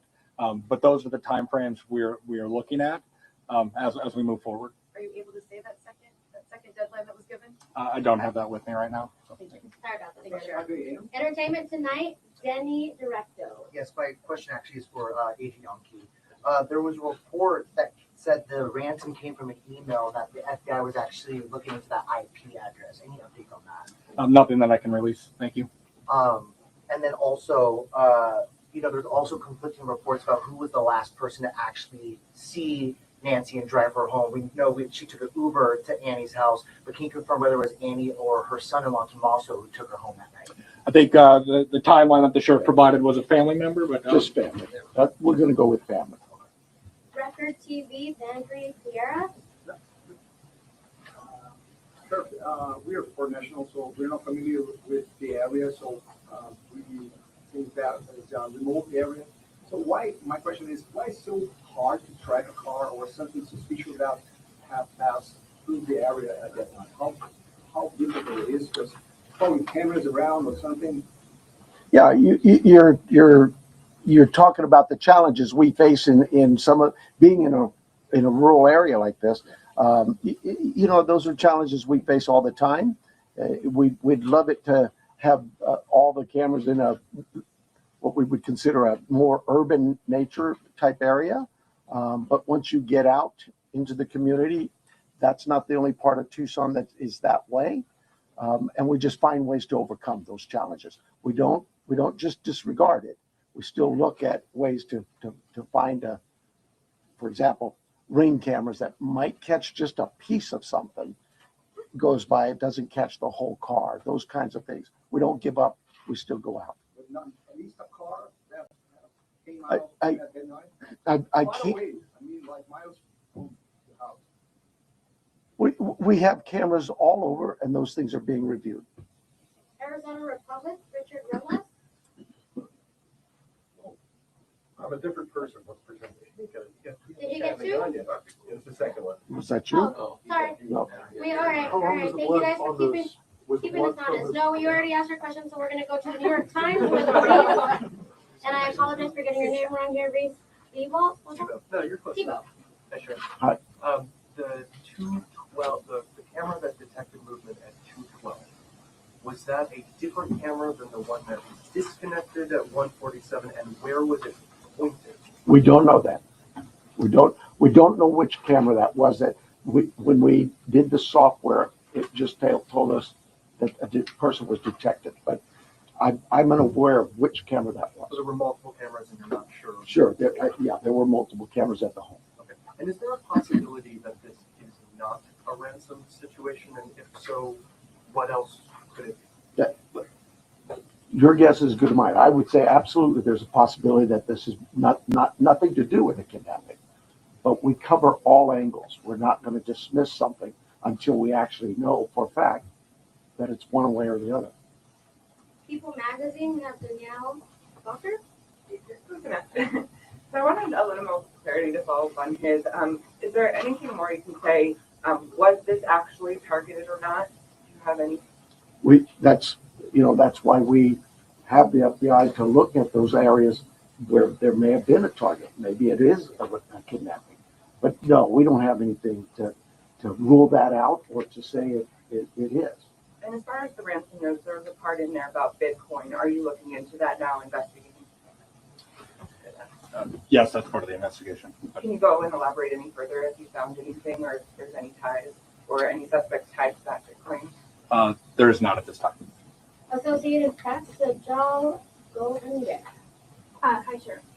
Just to follow up to You're Joe? I'm sorry. You're Joe? Golden. Oh, I thought you said Joe. Okay. Just to follow up to a prior question, you had said early in the investigation that authorities don't believe Nancy Guthrie was targeted. Why don't authorities think that Nancy Guthrie was targeted? Who said that? Who said they didn't You had think said she? that early in the investigation. Boy, if I said I absolutely misspoke. I've never thought she was or wasn't targeted. We've always believed that is certainly a possibility. You'd be silly not to think that. Somebody disappears in the middle of the night out of their home.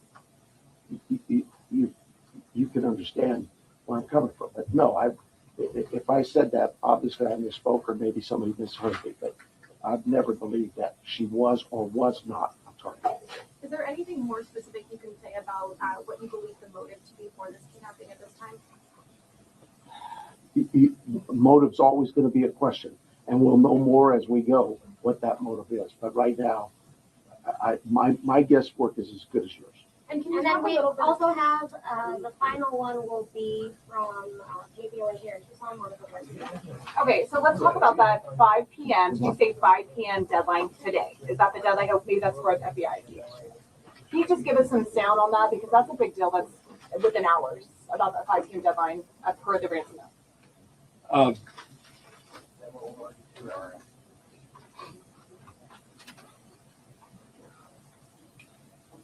And then what's supposed to happen after that? Get it together, boys. So the ransom note that was distributed to the media did make a demand for 5 p.m. today. And if a transfer wasn't made, then I think a second demand was for next Monday. We're not going to go beyond that, but that was the ransom note the media received. Did it indicate what would happen if they didn't meet that ransom? Did they? We're not going to go into those specifics. Thank you. 5 p.m. Eastern, I'm sorry, I know it's not Arizona. It's 5 p.m. I don't. It's 5 p.m. And then, sorry about that. Inside Edition, Jim Murray. Special Agent Youngie, given the fact that the FBI participated in the creation of this family video, does that suggest your belief that the author or authors of that ransom note, in fact, have Nancy Guthrie? Again, we're taking the ransom note serious, and we are following that part of the investigation. And does the fact that there is a ransom note suggest to you that Nancy Guthrie was taken specifically because she's Savannah's mom? There's nothing to indicate that. Thank you guys so much for all of your questions. Thank The you. sheriff does have just one more note about what happens next year, or what doesn't happen next year. Well, it's what happens for us is we're going to continue working. For you though, I hope this worked out well for you. But right now, I have no plans to schedule any further press conferences unless we have some real evidence or something to bring up to you. It's pretty pointless to just keep hounding the same things over and over. And as Special Agent in Charge, Yankee said, please give us some space, and that's not just physical space. Give us some space, give my team some time, because these things do take time and they are difficult. And everybody out there is really working hard. And mistakes are going to be made. And if I made them, mea culpa, it won't be the first mistake I've ever made. But more important than me is we want Nancy back. That's the key. Okay. So thank you very much, and thank you for your concern in this. Thank you, Major. If you're looking for the other person that was up here, it was John Edwards, JONEDWARDS, Assistant Special Agent in Charge. Thank you. Yep. Thank you. Yep, no problem.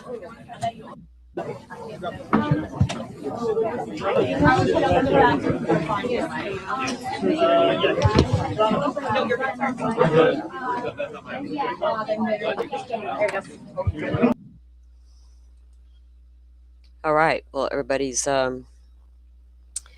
going scrambling to get the news out, right? Wow, that was a lot.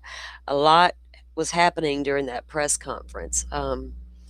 I need to take a bathroom break. I didn't want to run off during that because I didn't want to miss what they were saying. So I was waiting.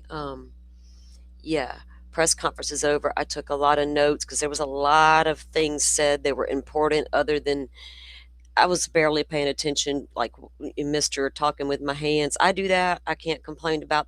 I think, look, FBI is always going to linger in the background and let these guys do their talking, and they know when to interrupt. And every time the kidnapping thing came up or ransom, anything, the sheriff's just like, let me just step away, let these guys have at it. So I was so used to that type of press conference. Remember when Idaho came out after the plea deal? The FBI was back there and they only said a few things. I needed them to say a lot more.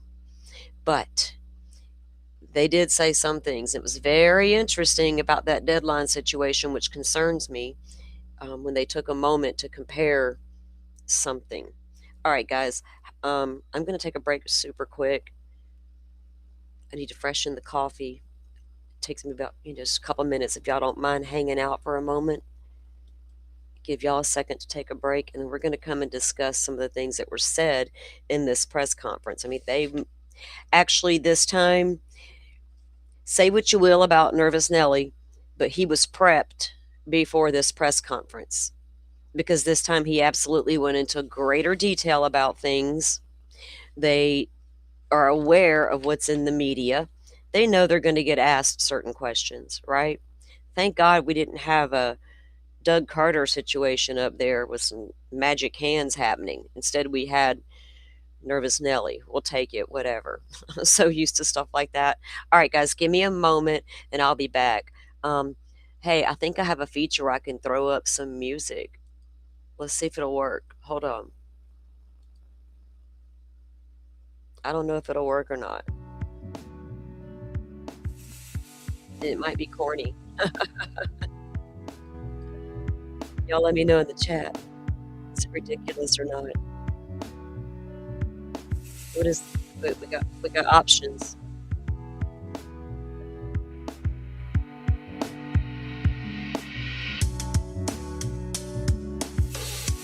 That might be just silly. Uh-oh. That'll keep maybe it'll keep you awake. I don't know. Which one do y'all like? First or second? 1 or 2? What do y'all want? It's up to y'all. You're the ones gotta listen to it. Okay.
Okay.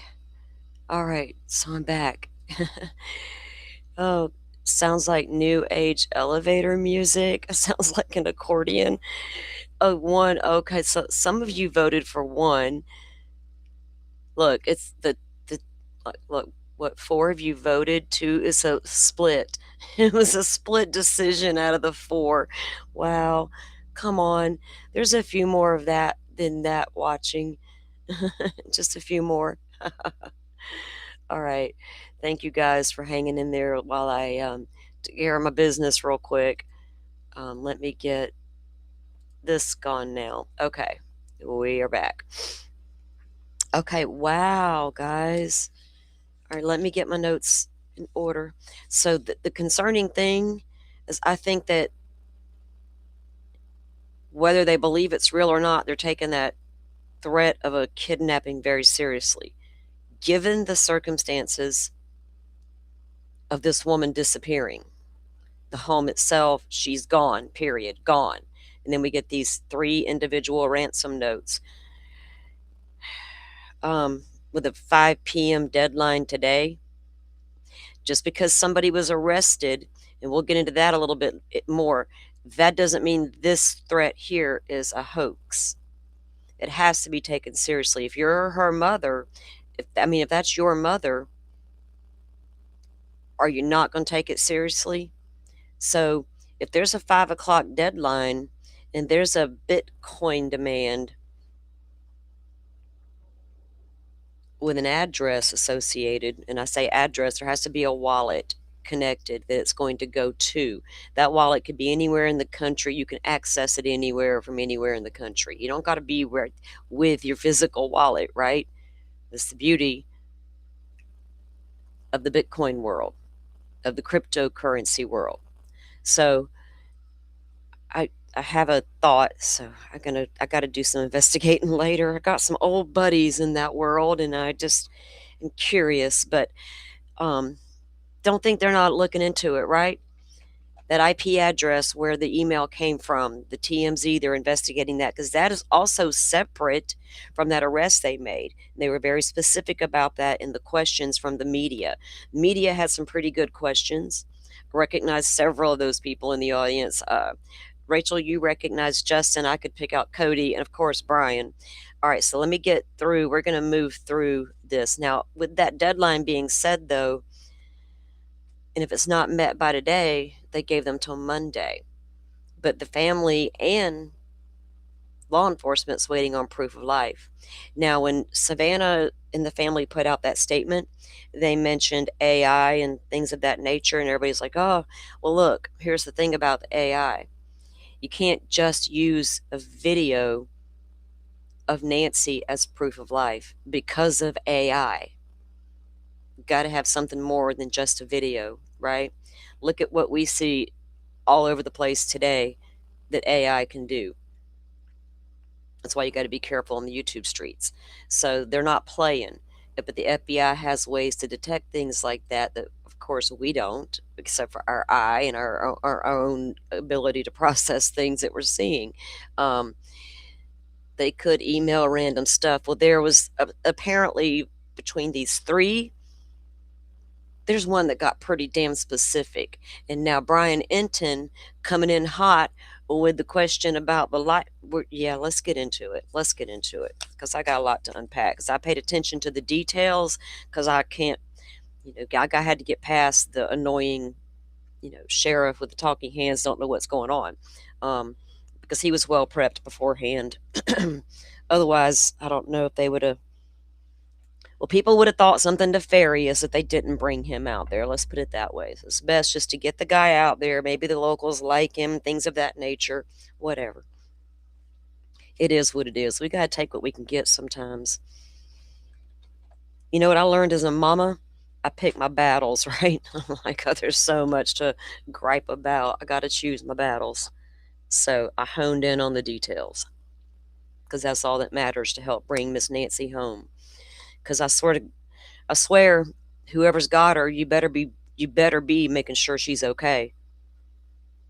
How dare you, anybody, fake or not, demand millions in Bitcoin for a lady's life? It's fucking ridiculous. Welcome in, everybody just joining. Thank y'all. Thank you for coming in.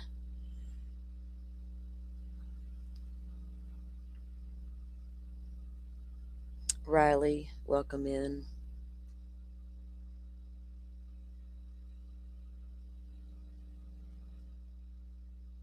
Yes, Jet, we're about to get into the Reader's Digest version. I was taking notes. All right. My notes move through the same way that press conference happened, right? Everything they were talking about, and then as the questions were coming in. And then I can put it all together in my little timeline later because my brain will have to do that. The case he was talking about, Butterfly, Gabby Gifford. So that was the, Was she congressman, senator? What was she? She was political. She got shot in the head and survived. And she made a, had to go a long road to recovery. But she got there, but it was a long, long road. Anyway, she was attempt was made on her life, and she was a political figure, right? Apparently, he was the sheriff during that time. I did not know. Congresswoman Pammy, thank you. I think so. I think you're right. She was married to the astronaut, right? Um, but anyway, yes, it was a political thing. This guy tried to attempted to take her life out on the sidewalk, I believe it was, and he shot her directly in the head. But lo and behold, she survived. She's a very strong woman, very strong woman. Such a fighter. Because by all, I mean, honestly, it literally should have killed this lady. But yeah, didn't know he was sheriff back then. All right. But yes, y'all look up that case. It's crazy.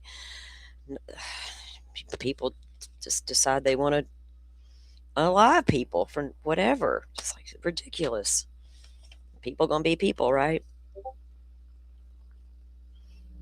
All right. So when they started out, the sheriff basically went through the crime. So that he said they were bringing in the critical incident team, though, called in from around the state, compromised, and it's compiled of all the different police agencies within the state, like other sheriff's departments and things of that nature.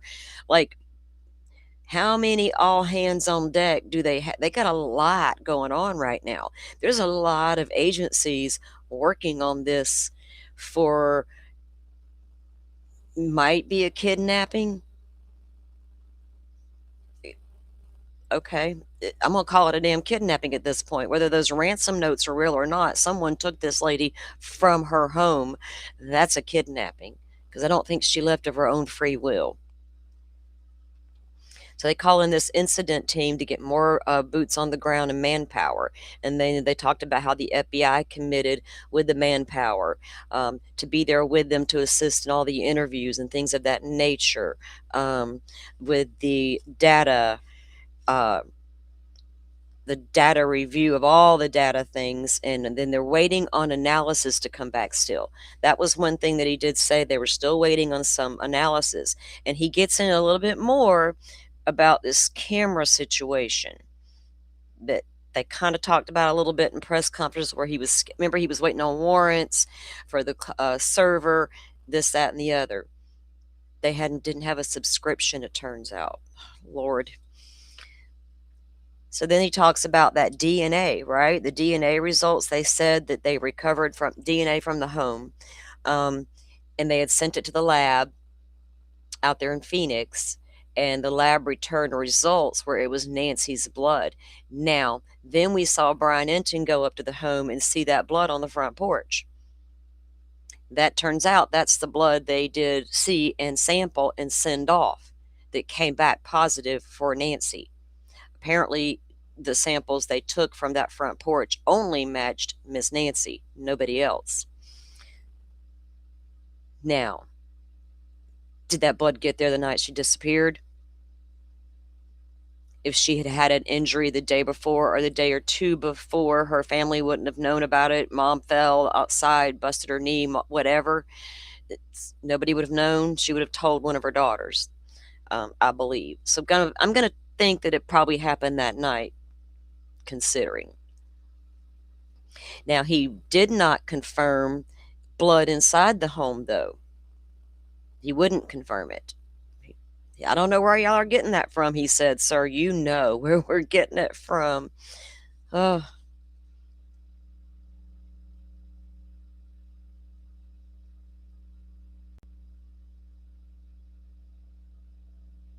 What, the Gabby Gifford thing? That wasn't a mass shooting. I don't think it was anybody. What, was there other people that he shot too? Or I think it was just her. It wasn't tied to, because this was a long time ago. I mean, this was a long time ago, like years ago, decade. If you Google Gabrielle Gifford, I'm sure it'll pop up and give you the exact time frame there. But I don't believe it was a mass thing. I can't say certain things on the YouTube without getting in trouble. All right. So the blood on the porch turns out is where they got that sample from that came back to Nancy's. Raleigh, do I remember it wrong? Are y'all talking about the same thing I'm talking about in chat?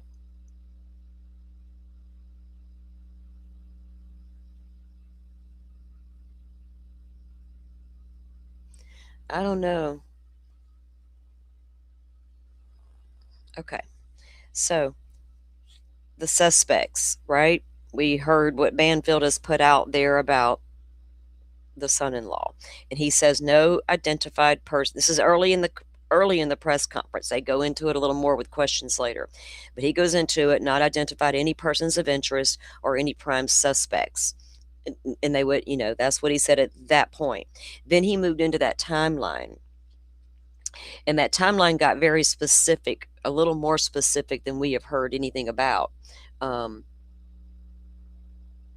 Yeah, do a quick Google search. It won't. It's Gabrielle Gifford. So, and I forget. Oh, I guess it was right there. If he was it in Tucson, Arizona? Was he the sheriff there then, or was he? I don't know. I can't remember where it was at. So timeline, 5:32 p.m. Now we knew they were out to dinner that night, right? But we didn't. I assumed restaurant. I never really thought to really dig into it. I never really saw anybody say anywhere where this dinner was, but we had heard the game was played as well. Turns out the dinner was at the home of Annie, and Nancy Ubered over to Annie's house, right?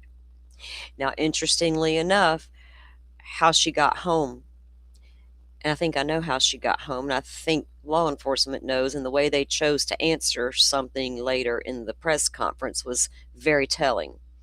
And I think that was just to protect a lot of things. So we'll see. We'll see what y'all think. So at 5:32, she's at the family's home. And how do they know that? Because that Uber driver dropped her off there. 5:32, right? 9:48 is the exact time she arrives back home, because they say the garage door opens. So that tells us that they have a way of knowing, like it's recording or whatever it does there, to know when it opened and when it closed, because they said at 9:48 that garage door opened, at 9:50 it closes. So within 2 minutes she's in that garage. Now, whoever dropped her off, I heard that she was walked to the door. I heard they watched her go in. They saw her go into the home safely. Now, if that's true and they didn't go inside with her, could there have been somebody already in the house waiting on her? Or did they walk her to the door and walk her in? Good night, mom, love you, lock up, and leave. We don't know yet. But at 9:50, the garage door closes. So did she just enter the garage, close it, and they pull away from the home? So then I go back to, was somebody already in that house waiting? But apparently not, because as they move through the timeline, remember the doorbell camera on the front? The one that's missing? I call it a doorbell camera, but the camera on the front of the home that's now missing. At 1:47 a.m., that doorbell cam disconnected. And at 2:12, it detects a person, but there was no video, right? So there was just an indicator that there was like a motion detection type thing that indicated a person, but they didn't have the subscription, so there was no video on the camera, and the company can't recover that. I don't know if y'all caught that during the press conference or not. So at 2:12, something is detected. At 2:28, that's when the pacemaker disconnected from her device, her monitoring device. So 1:47, somebody's disconnecting the doorbell cam or the camera. At 2:12, someone's detected. Now that, I bet you, is camera inside the home, because there's absolutely a camera in that house, or two. They confirmed that. So if at 147 the one outside disconnects, but at 212 one detects motion. 228 she disconnects from the pacemaker monitoring the Apple Watch. So if that's beside the bed and a camera in the living room, maybe kitchen, say living room, 212 detects somebody, 228 she's leaving the room near her device. I don't know. I wonder what the range is before it would not report back to her device. And that was the last thing they had on that, right? Through that timeline of her disappearing. So we're going to have to pinpoint 228 as the time she left that house, when it disconnects from the monitoring system. Yeah, Riley, you would think, I was hoping they had the subscription. We've learned that unpacking so many other cases, right? Do they have a subscription? That's always our first go-to, even with these vehicles. What would the vehicle recover? Well, that depends. Did they have a subscription? That's usually that's usually the first question we ask. But you would think, but a lot of people may not think that part's necessary. Like, as long as I can see what's happening, do I need it to record what's happening? You know what I mean? I don't know. I would record it. If I'm going to go all in, might as well go all in.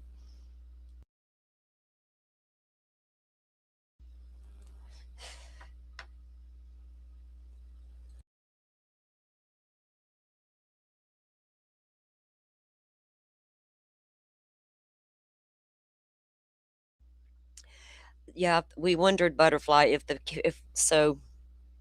Remember when the girl over in Idaho had Koberger come in and install the cameras because she thought somebody broke in? And did Koberger install the app on his phone so he too could see inside the apartment? But so if the daughters could see inside the house, would they get a notification of a motion detected, right? If that's at 2:12 in the morning, do they hear it? Do they see it once they wake up? I don't know. We don't know that part. I'm sure they've looked to see if they could see, if they had access to what it could see in real time, because they weren't recording anything. So then here was another thing said too, and I want to go back to make sure I heard this right, because this is a huge discrepancy. Huge. Because we are hearing it took this family an hour to notify the police. Didn't he say at 11:56 the family arrived at that home? And at 12:03 911 was called? That's not an hour. What time did churchgoers call the family? Was it probably directly after church, because she never showed up for service? By the end of that service, they're calling the family. Family drives over, arrives at 11:56. I could have sworn that's what he said, and then they called 911 at 12:03. 7 minutes versus an hour is a huge ass difference. So that's a real clarification. I'm going to go back and make sure. I don't know if any of y'all heard them say that and noticed that. Because that hour put a little bit of speculation out there. Even I did. Did they not notice this blood on the front porch upon arrival? And the missing camera immediately? I'm walking to my mama's front door. I'm noticing blood. Okay, I got a call from the church. Can't find your mom. She didn't come to church. I go to mama's. There's blood on the front porch. I'm not coming in the back door, the side door. I'm coming to the front door. The camera's gone. There's blood. Then I go in, possibly a back door open, possible blood in the house, possible smashed cameras, which the sheriff says he don't know where that came from either.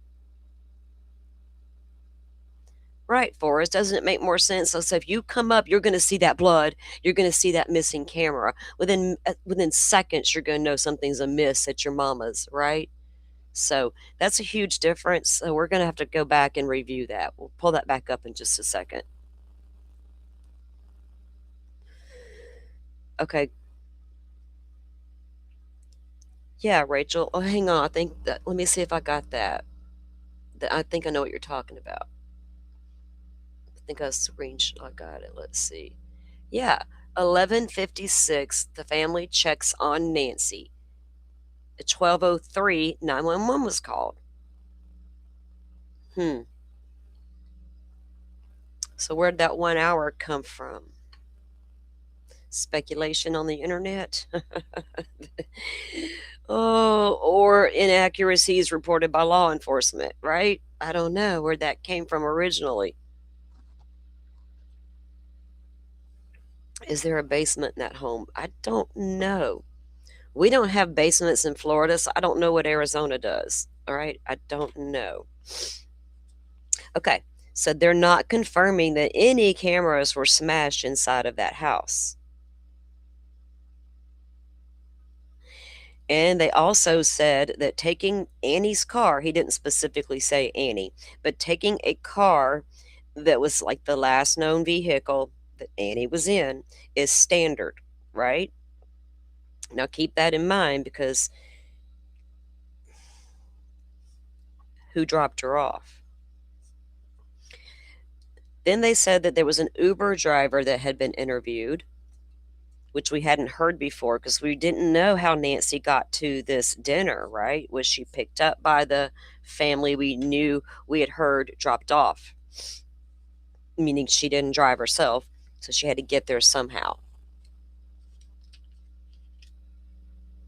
We don't know what time, Jet, that they called the family. That's the one piece that we don't have. So if you move through the church morning, right, by the time a service ends, what time's it going to be, right? It depends on the church. Some are long-winded.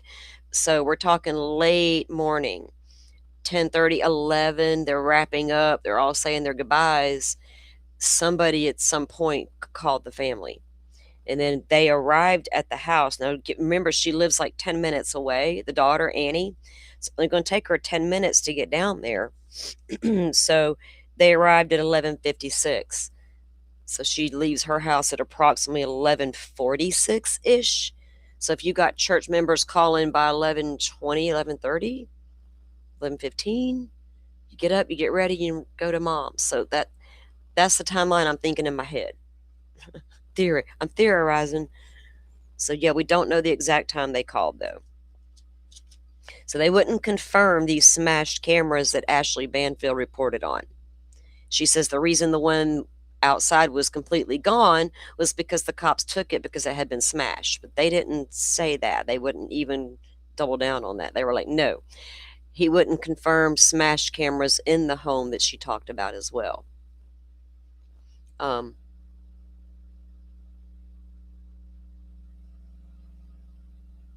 Yeah, Jet, exactly.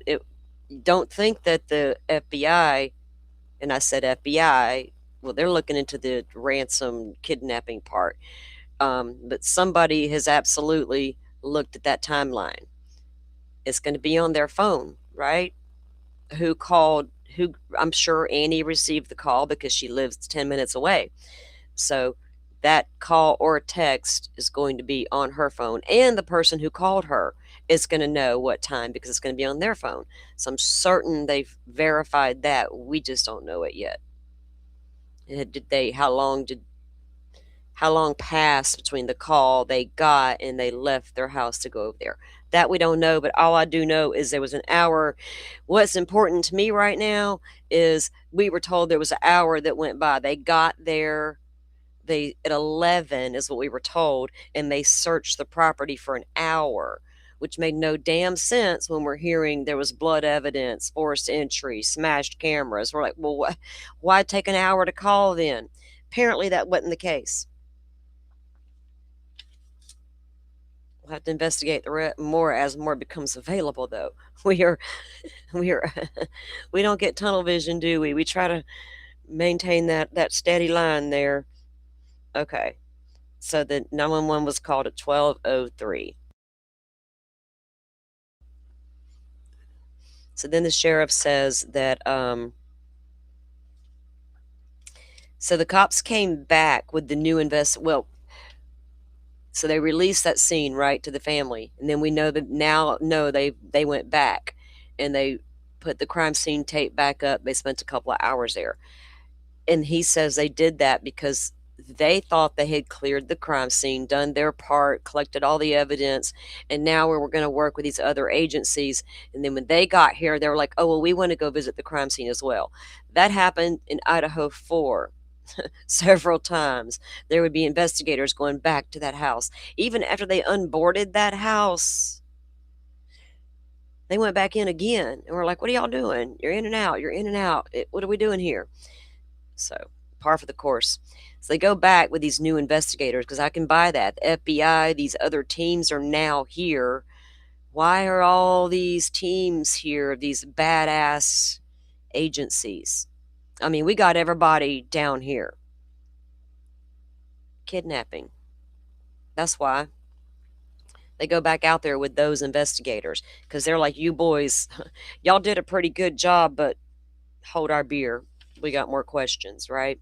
There's things that y'all probably missed that we're not going to miss. Hopefully.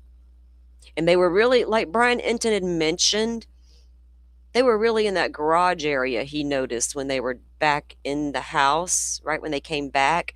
He's like, they were like in the garage a lot. And I'm like, well, was that just them coming and going through the garage, hiding in there from the media while they're talking to one another? Who knows? But they were definitely back looking for something, I would say, specific. So they say they took Annie's car as standard procedure, right? And that they spoke to the Uber driver as well, who can confirm taking her over and dropping her off. Then the cops came back with those new investigators. Now, something else that he wouldn't do is now he would not confirm forced entry. I could have sworn in one of the press conferences he had mentioned forced entry, him himself. But he says they won't confirm it. Again, I don't know where y'all are getting that from, he said. But Ashley Banfield reports the back door was wide open. That doesn't mean she didn't say forced entry. She just said door open.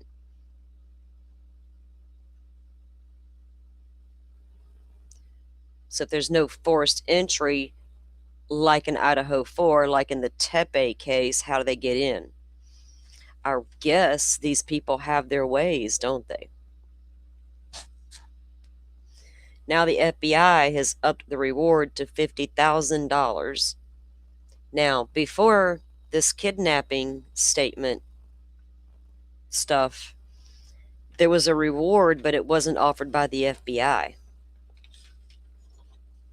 Now that kidnapping has been brought into the picture, there's now an FBI reward.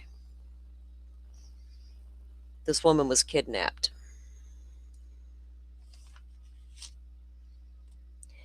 They have also brought in their critical response team and their CAS team. Of course, they're analyzing all the digital sources and the digital footprint of everything, including banks, devices, all the things connected. And I bet that would probably include the family members' devices as well. Because sometimes families might get a communication from a kidnapper and not tell law enforcement, right? You're scared. They're telling you, don't tell law enforcement or else. What would you do? Would you trust the process and tell them? Or would you be so scared you're willing to do whatever? They're watching. And they also said they were taking the ransom letter seriously. Now remember, there was 3 apparently. Now they talked about, this was interesting to me as well. So we see that video, right? And we know that it was filmed by somebody. Of course it was them. But they also mention that the family will decide to pay the ransom, not them.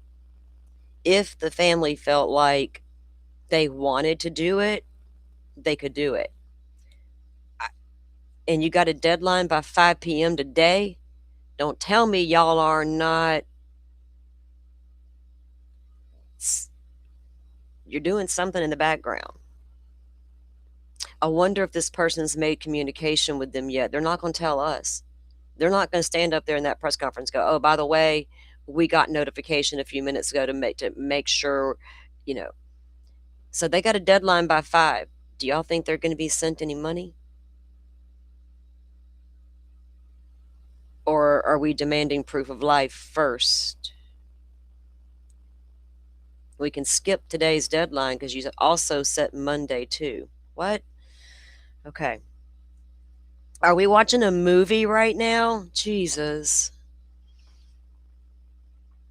So the family could decide to pay a ransom. Then he mentions this imposter. We will investigate. One arrested so far, tied to the ransom letter. Tied to the ransom letter. An imposter. So somebody saw this ransom stuff going down and like, got me an idea. And quickly got figured out because they're an idiot. And that's who got arrested, because it's not the person who actually sent the ransom letters. I'm going to have to go back and review that because I'm pretty sure that's how I'm taking that. So they got an imposter on our hands, one of those I'll insert myself into the case kind of people. WSU Mom Kim vibes. I can't with people like that. Go away with your ridiculousness. It's like that fake lady reporting all them fake tips to FBI we read about in the Idaho case. They know who she is because she's done it so often. Now, they said they can't recover video from the doorbell camera because of the no subscription thing, right? The Apple Watch and the floodlight were mentioned. That is specific. Remember we talked about this yesterday? I think we did yesterday when we were live. That the ransom note mentioned something specific about damage to the home. And I'm wondering, was it the smashed cameras Ashley reported on? Apparently not. It's something to do with this damn floodlight. And they also mentioned the Apple Watch. So did they know she had a pacemaker?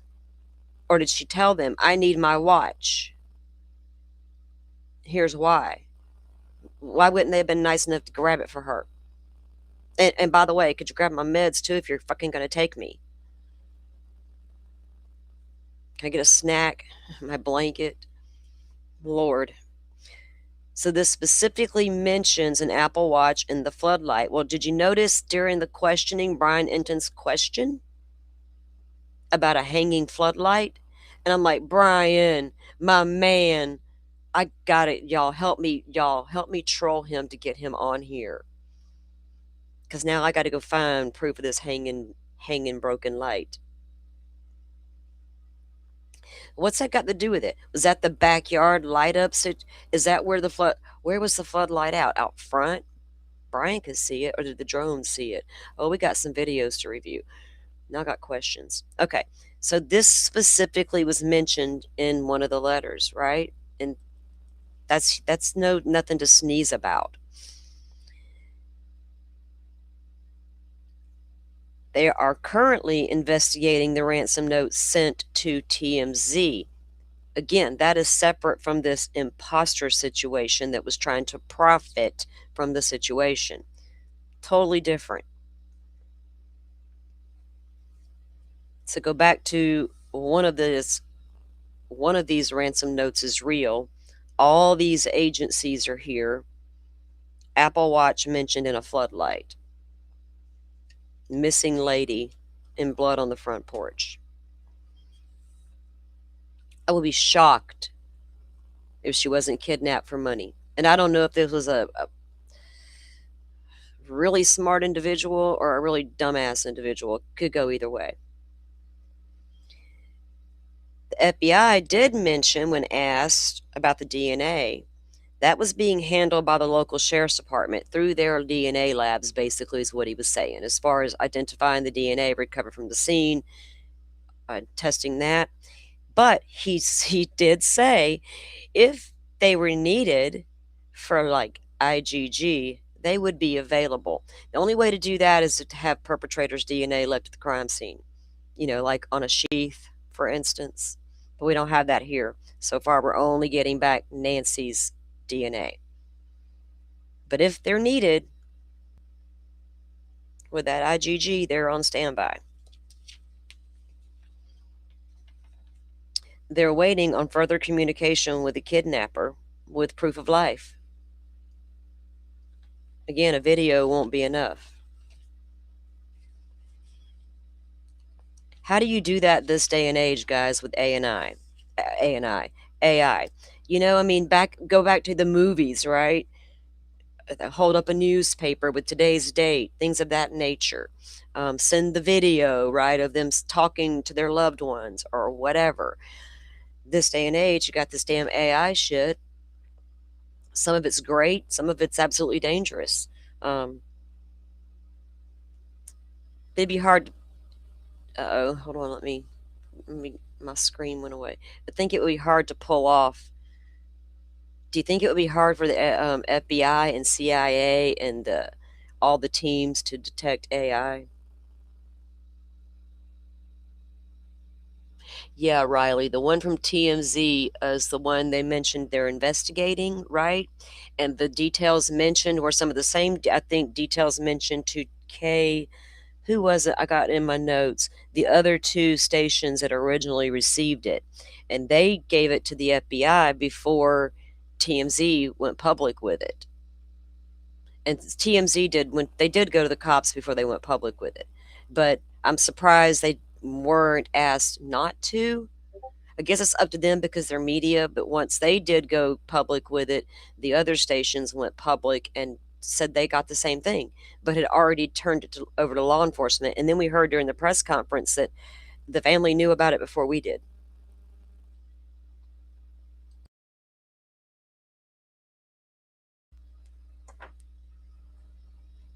So,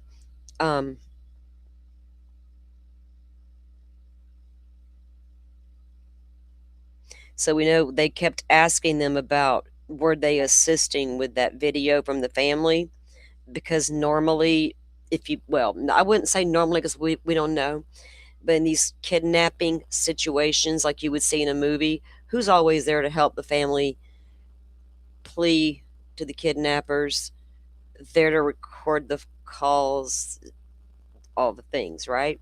I don't want to give kidnappers ideas or secrets, but y'all know what I'm saying. But they were there. And remember the Internet Crimes Against Children unit that was there? They are the ones that had the tripod and the ring light, probably to do the video part there and record it. Now, were they prepped beforehand? Probably so, by the kidnapping department specialist at the FBI. But were they told what to say? Probably not. Speak from your heart about your mother, right? Because I felt like it was a little scripted, but not scripted. Like it was a formal. It's like I was watching a damn movie. I'll just be honest. So I don't find it suspicious that they were there, but I find it telling that they were there doing it. We know that she was still in need of her daily meds, and they did talk about reaching out to the pharmacies. And then, nervous Nelly, we probably need to do that again. Well, yeah, that'd be a good idea. Look again. But if you got a smart kidnapper, they're not going to go get refills on a prescription. First of all, you've got to be timed for a refill. You can't just walk in there and say, I lost my medicine, give me more. She can. It's not that easy. It's got to be time for a refill, and they're going to absolutely know if someone picked up the prescriptions. So you can bet if he hadn't thought about going back and checking FBI, they already did.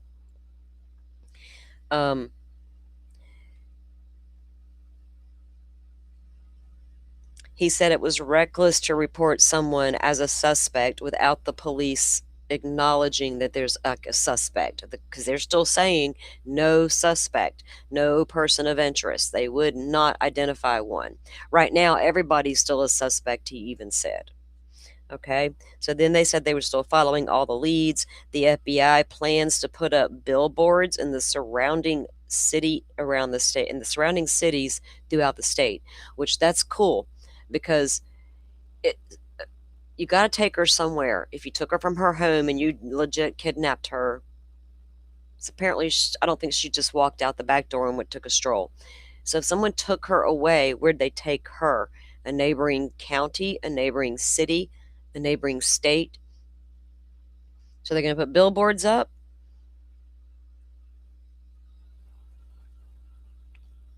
Exactly.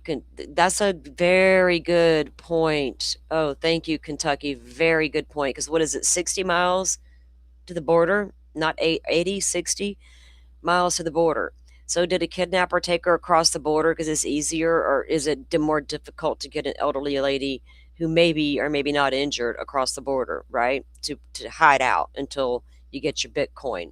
And you can absolutely get, there's kiosks, right? I've been there. I know I've seen them. You can walk up to the kiosk and get your script without a script. Yeah. I was kind of surprised. Xanax and everything were listed on that. I walked up and read the list. I was like, no prescription? And like people were like, no, you just buy what you want. I was like, holy shit. You could get real messed up on your cruise ship if you just got off in Mexico and went to the kiosk. But yeah, you're right about that. So it wouldn't be difficult to, even if you didn't take her to Mexico, right?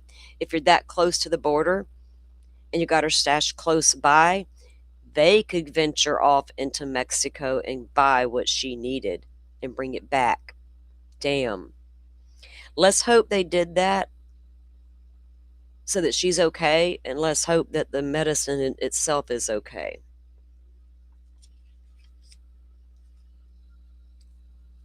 Very good point. So then they moved into a question about the son-in-law. And that was a direct question by one of the reporters about investigating the son-in-law. We are talking to everyone. Everyone is still a suspect. He mentioned the gardener, the pool guy, even the Uber driver, as talking to everybody, and no one's off the table yet. I thought, pool guy. We've thought about the groundskeeper and the housekeeper, and I see a big pool in the backyard, but I'm not a pool guy kind of person, right? We take care of our own shit. I'm not a yard person kind of. Well, I have paid a kid before to mow my lawn and stuff, but that's a whole other story. A boat to Cuba. I'm close to Cuba. They're not. Am I confused about my geography? Okay, if you get down to the tip of Florida, the Florida Keys, it's 100 miles through the Florida Straits over to Cuba, right? It's a treacherous trip by boat. You can literally Google it and see. But I don't know how would you do you just cross? I'm not familiar with the Arizona, obviously. How do you get to Mexico? Is it got to be by foot? Is it the river? Does the Rio Grande run through there? Am I confused? Is that about my states? Oh, okay, Jet. I see. Yes, in the 60s. Man, so I remember being a little girl and the Cuban Missile Crisis happened. We were sitting ducks. They was ready to blow us up here in Florida. My grandpa used to watch all that and read about it, and I'd be like right there along with him reading it, the newspaper. The newspaper. Crazy. So I don't know how you get, if you just have to, like, is it a drive across the border? How easy is it to actually get across the border? I don't know. I went on a cruise ship, right? I had everything done beforehand. I didn't have to worry about it. Well, I will say this. There were some pretty heavily equipped guards in Mexico, and I wasn't about to venture off and get in no trouble. I wanted to get back to the cruise ship safely without getting into jail. Those guns were mighty big. But as far as driving across the border, I don't know the process on that.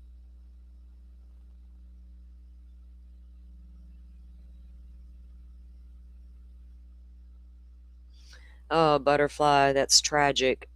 There's so much of that out there now because a lot of those are homemade. Well, they are homemade.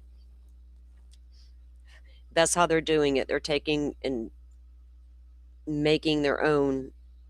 That's so sad. I wouldn't buy anything from a kiosk that didn't require me a prescription in another country.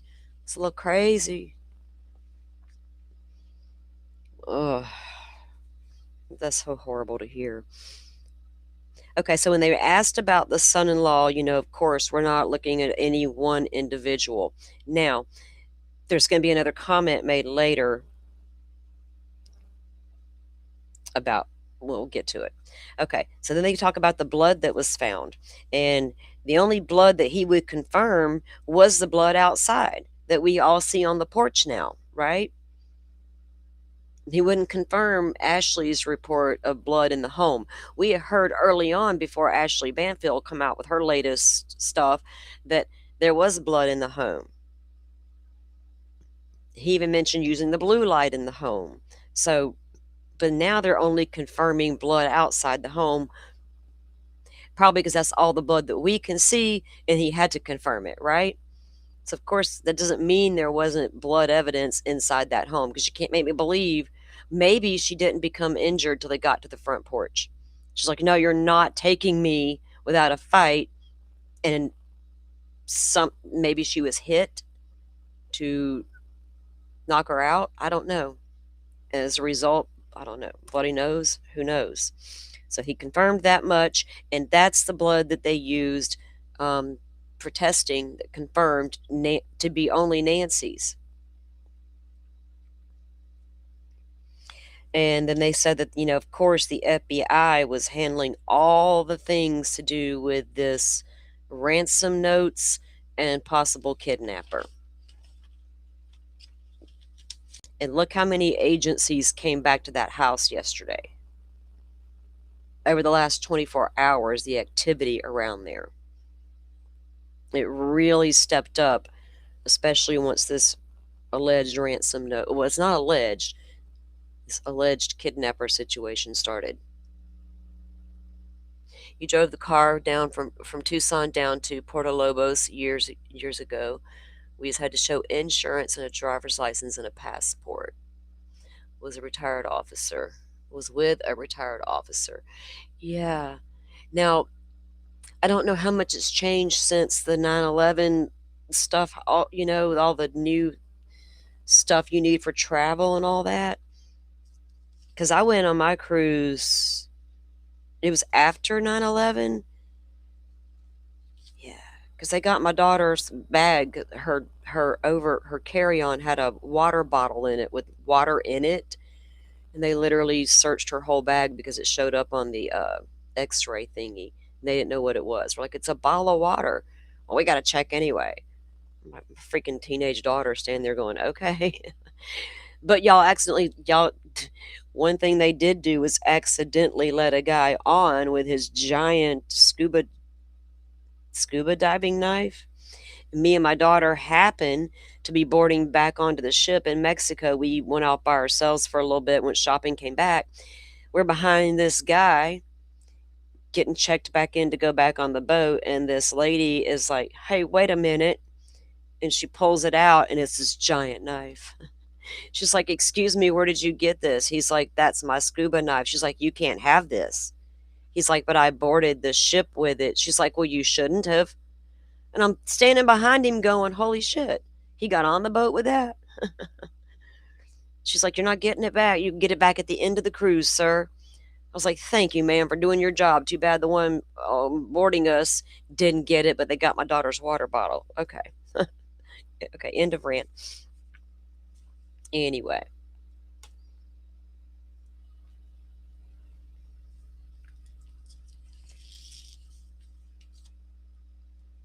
So then the sheriff was asked about releasing the scene, right?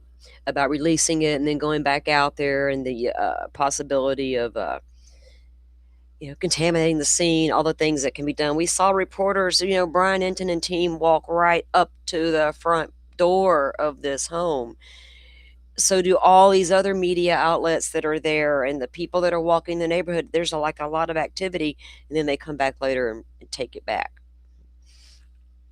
So that's when he said that they thought they had processed it well enough until the other agencies came in and decided, no, we need to go back and take another visit, right?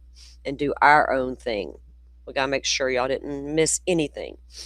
So that's when he was asked next about the medications. And that's when he said they had contacted all the pharmacies. Now, one thing he did say was they had contacted all the hospitals that night and that they were in contact with them every hour. Now, I wonder how long that went on. The first 24, 48. Once they realized she was taken from the home, once they got that far, anyway, they were doing that, he said, to make sure she didn't show up at the hospital, like the ER, and didn't know who she was or whatever, so then they could figure it out.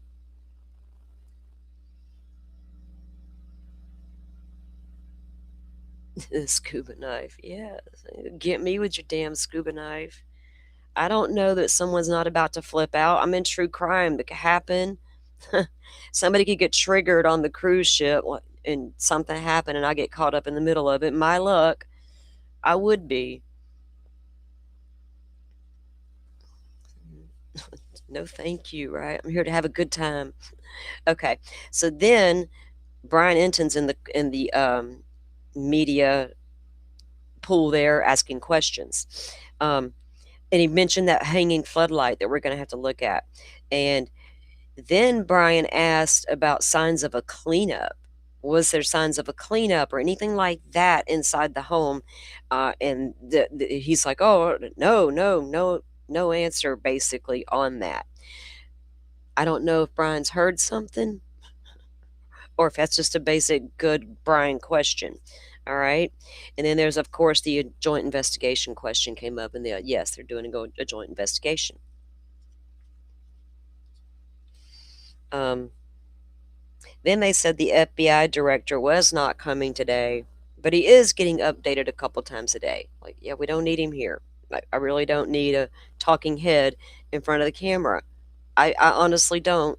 I'd rather see the actual guys in charge of the investigation standing back there than the talking head guy. Because honestly, he's just going to muddy up the waters. People are going to be feeling some type of way about him and not be listening to a word the man says because they're focused on him being whatever. I need to hear the deets, not the bullshit.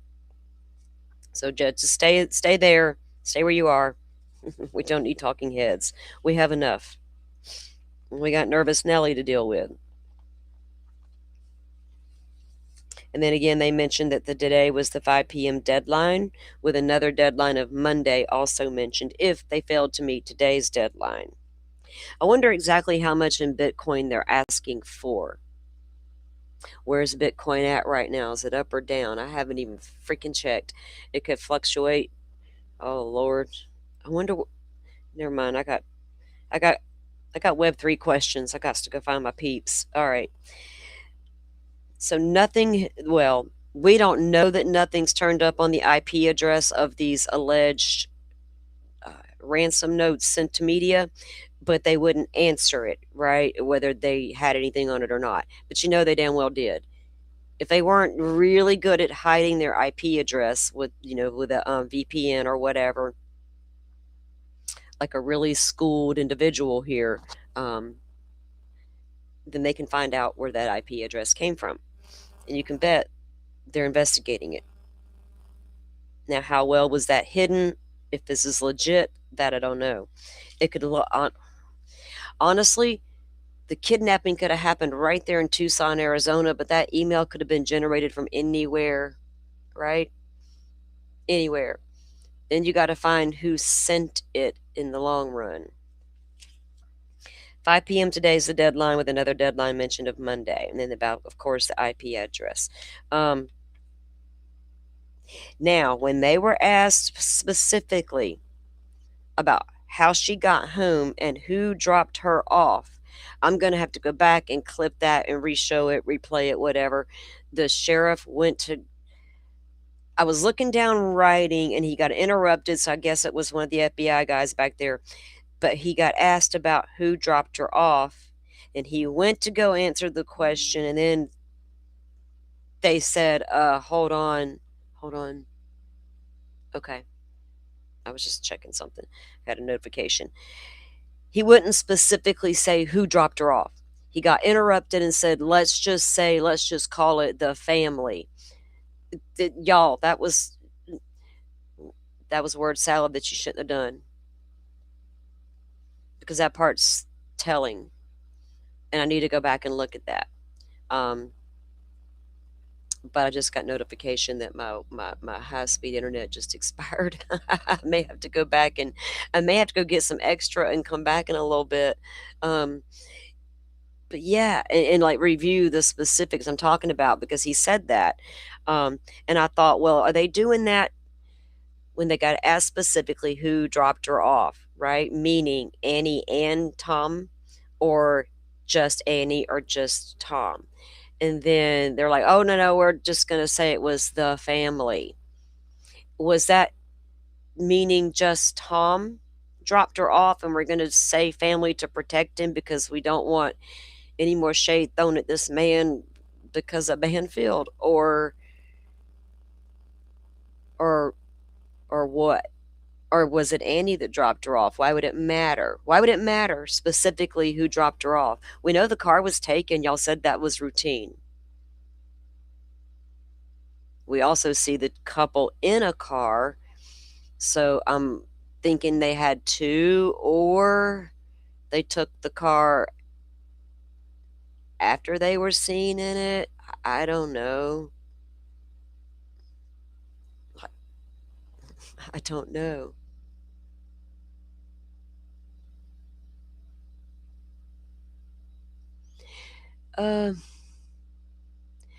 Kentucky. Yeah, well, so if you consider cartel or mob, you got to consider a lot of other factors, right?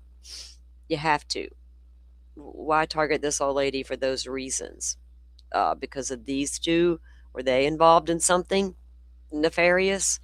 That would be the only reason, that it was a targeted attack toward her to get to them. Or a legit kidnapping because her other daughter has a lot of money. Right? It's like one of the Hollywood type movie whodunit. What is happening here? But I found that very interesting about the dropping off statement and how they're like, oh, no, we're just going to leave it at the family dropped her off. That's crazy.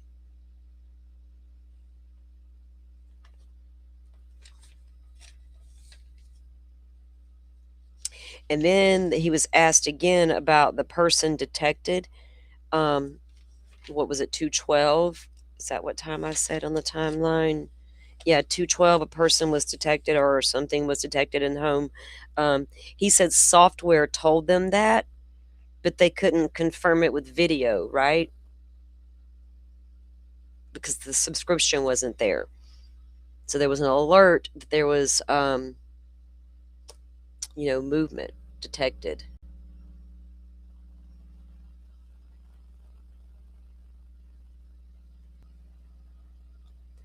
Butterfly, that's what I'm thinking, because I do recall hearing early on that it was the son-in-law that dropped her off.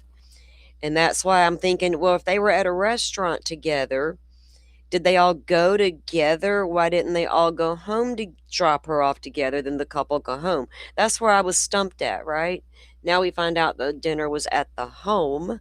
Okay, so she Ubered to the home, had dinner, played some games, and then who took her home? I heard it was him too. Now, why would they cover that up or not directly say that? I don't know. We're in true crime. We got questions, right? So I thought it was interesting, though, that, so damn it, man, yes, having cameras is great and all, but if we're not recording what's going down, we are not doing ourselves justice. If we don't have the best quality camera on the outside of the home, we may not be doing ourselves justice. So if we're going to invest in it, maybe they should step up and give us better products. How about that? No, it's not up to us to spend more damn money. We spend enough on this shit. It's up to them to give us better quality and better service for the money. Yeah, we're going to, let's turn the tables. We're going to demand that. Not up to us to solve these damn problems anymore. We pay enough to secure our homes, and people are still walking right in the damn door in the dead of night. All right, they also said they will not dismiss a kidnapping. The Bitcoin investigation, they would not confirm anything on that other than it's being investigated. Well, we already know y'all, well, y'all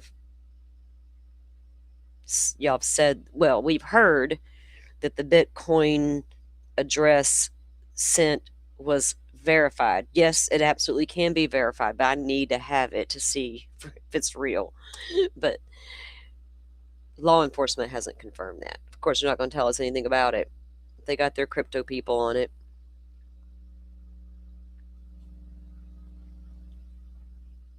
Yeah, the sheriff needs a PR person. A lot of these departments need a damn PR person. That's the thing. A lot of them do.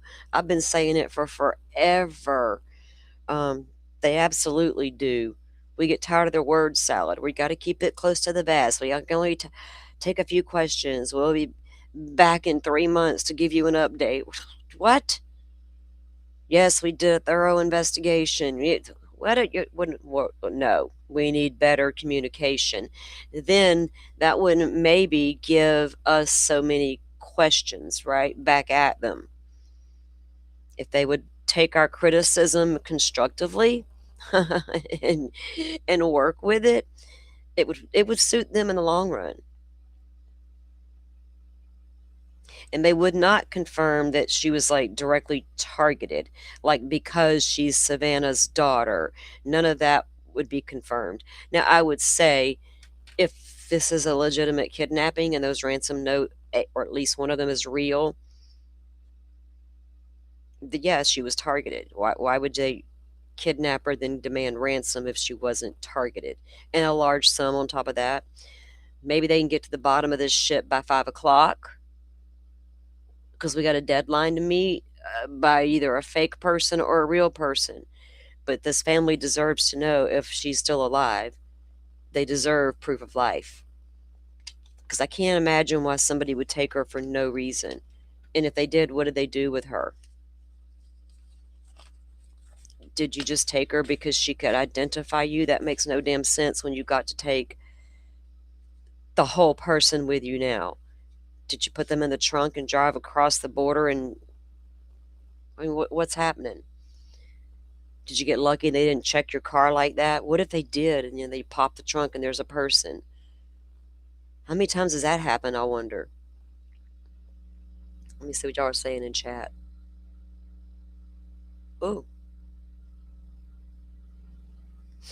Okay. You can tell the larger departments that may have a spokesperson, the sheriff's department spokesperson or whatever, they have classes and they're trained, right, in public speaking. Even Doug Carter is a perfect example from the Indiana State Police. He's talking head, plain and simple. You can tell by the way the man talks. He was well schooled in what he was doing. Some departments have that, and then you got these little departments that don't have that. We get what we get. Sometimes we get a rogue sheriff, and sometimes we get a blunt sheriff, and sometimes we get a nervous Nelly. My hands are everywhere, sheriff. He just wants Nancy found, I think, and he just don't know what the hell to do. He's got all his people on the ground, now all these big guns are in town, and we still don't have Miss Nancy, right? And I think he's just flustered. And he's not the best spokesman, but today he was much better. He gave us a lot more details. He was better at producing his timeline and going through it. So he was well prepped by the FBI's PR team. Come here, sir. We got to school you real quick. Need a day off from the media and let us work our magic with you. Poor guy.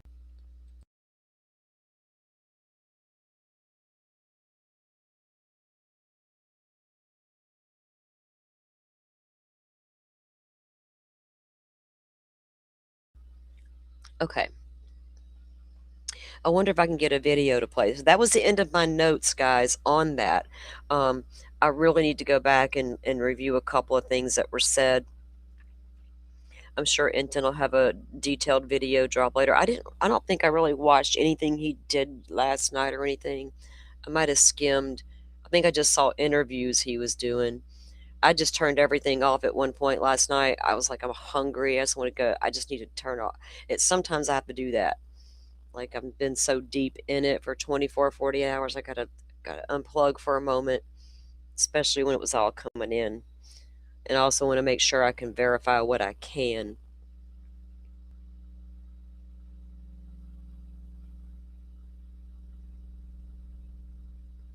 No, they're not going to let him give another time for a presser yet, Rach. Not with a 5 o'clock deadline, because we don't know what's going to happen between now and 5. They don't know what's going to happen. If they do, they're not telling us. They could have been in the middle of already transferring Bitcoin for all we know in good faith. We'll send you this, but you better send us this proof of life. But you're not getting all of what you want, but here's a taste.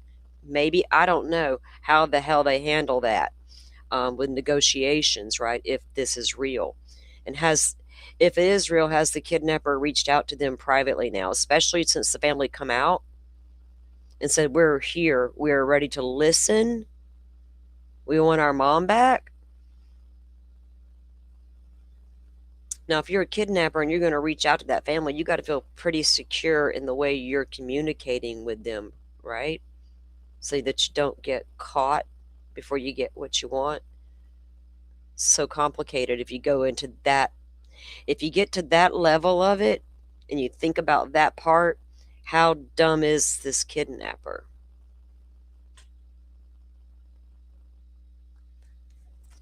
Like, it may not be somebody who knew Miss Nancy at all. Didn't work at her house, didn't know her from church, didn't know her at all, but knew who Savannah Guthrie was.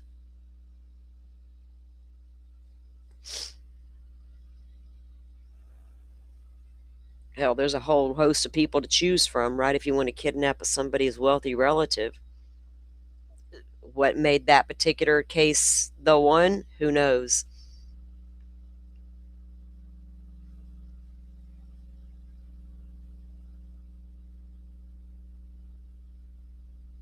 Right, Riley? It's going to at least cost you something, damn it. You're not getting it for free. And we need proof of life. And the family said that. We need proof of life. Because what are you doing? You're going to demand I give you money to return my loved one? How dare you? What? Show me my loved one is safe and sound. Right? And we see that all the time. Like, could they get a phone call from the mother? Can they fake an AI phone call? Hell, who knows these days? The person took it straight to the media. They knew who they had. Right, because these ransom letters didn't go to authorities. They went to the media. And they knew if they're responsible media, they're going to take it to the police, which they all did. So yeah, they knew who they had exactly. So them to, I get what they don't want to come out and say targeted. That's such a trigger word anymore. Targeted attack, targeted. They're all targeted. Shit. Every person unalived was targeted in some fashion. So can we get over that word? Right? Like, there's so many words in true crime that I'm like, done with. Terms and what they allegedly mean.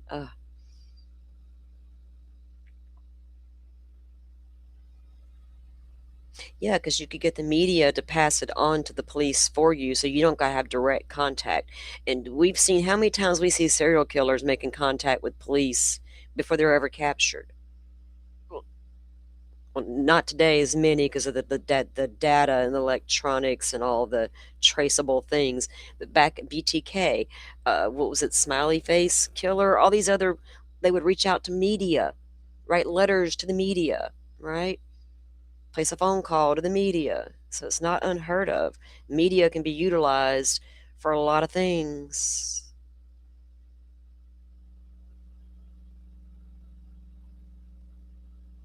Yes, we need absolute proof this lady is alive. I mean, a lot of us are invested now in wanting to see her home safe and sound. But as time goes on, we're also realists, right?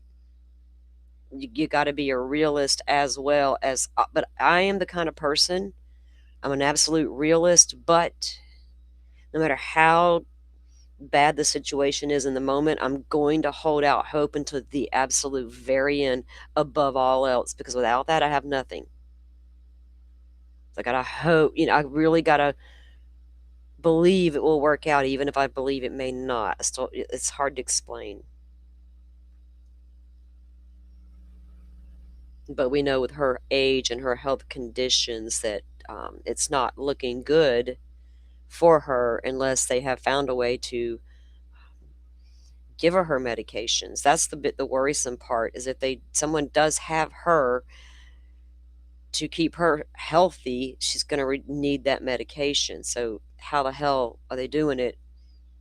Unless, it's been how many days? February 2nd, 1st, she was reported missing. And today's the 5th. So 4 or 5 days without the medication. And it's only going to take about 48 hours for that body to now need that replacement of the medication to continue the dosage, right? Even in the elderly, if you skip a dose, if you miss a dose, you skip it and go to the next if it's within a certain amount of hours, right? So it's okay to miss a dose if necessary, but don't miss your next, because you got to keep that rhythm going in the body. That's that dosage. So once it's all gone out of her body, right? Her problems are going to start. So it's very scary. It's very risky right now with her health. I couldn't imagine being her family and trying to hold on through this, and especially if the brother-in-law and the sister are completely 1,000% innocent, and I know that in my heart, and I'm with my family, and all we want's our mama back, and these weirdos out here pointing fingers at us. Yeah, butterfly, that it could have caused stress with her. Absolutely, that's very stressful for anybody to be kidnapped from their home, right, out of their sleep. You're sleeping 1 minute, that's your worst fear, is to be startled out of your sleep with somebody in your damn room. Now, to be her condition and age as well, got to be terrifying. Terrifying. And maybe she was also a fighter at the same time. Either way, I don't care if you are a fighter, you're still going to be scared to death. It's going to scare you. Some people take that fight or flight thing kicks in.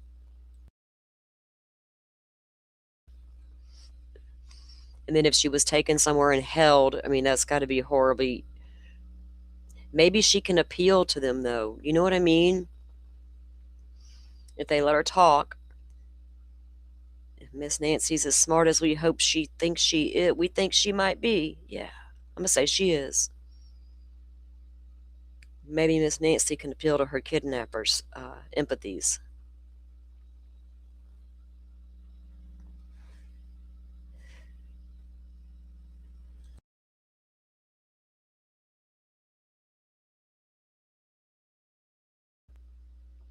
Now, of course, if something happens to her,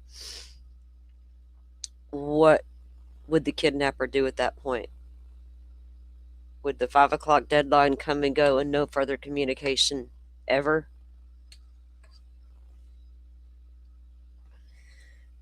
Goodness, that's not a good situation to have. And with all the agencies there, man, let's hope that it's really that they can figure out something. I mean,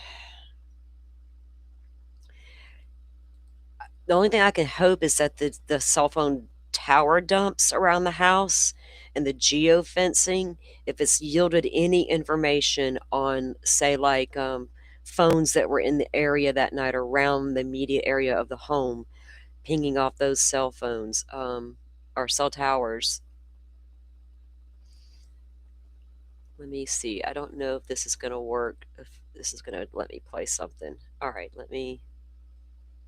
Now, where'd it go? Here we go.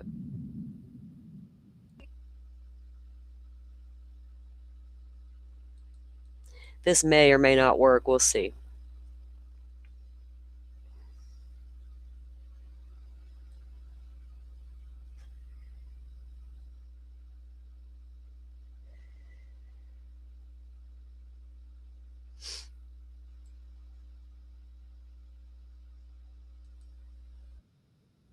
Okay. Let me see if the screen will come up, if it's going to play. If not, I'll tell you guys, go watch this over on, if you want to. Go. This is Ashley Banfield. This is her, I guess. Oh, it ain't going to let me do anything. I can't control it. Oh, what's happening? Hold on. Something went weird. So that last night on Banfield, that's where that came. Butterfly, if you can drop the link, because I don't think it's going to work, honestly. Well, it says I got a strong signal. I'll try it again. But she's going to talk about her source again, right? And then she's going to. You just got to see it for yourself. Because I am not here to take up for nobody, right? Everybody make up their own minds. I feel some type of way too. You come out with you're doubling down on your source even after they say there's not a suspect.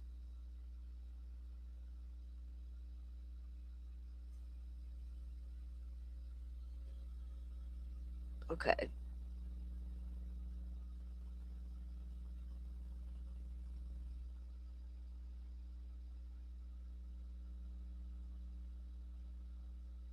Right, Pammy. What would happen if she did pass in captivity? Um, well, Butterfly says, would they even have any kidnapping an 84-year-old woman? You mean like the kidnappers? Why take her? Because I don't know. Because she's the mother of a wealthy lady.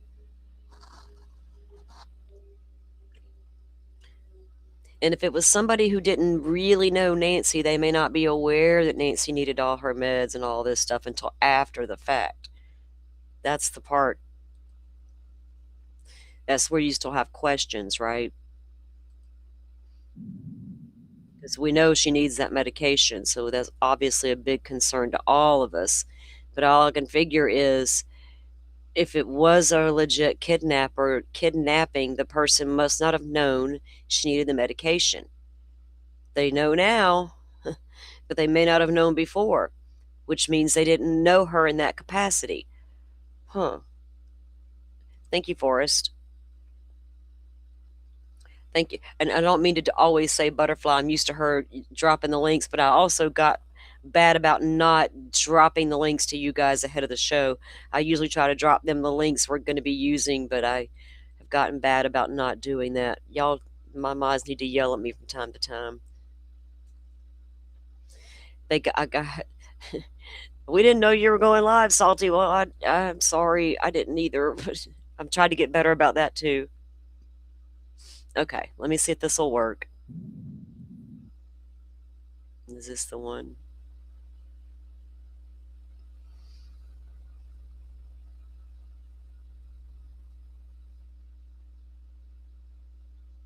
Okay.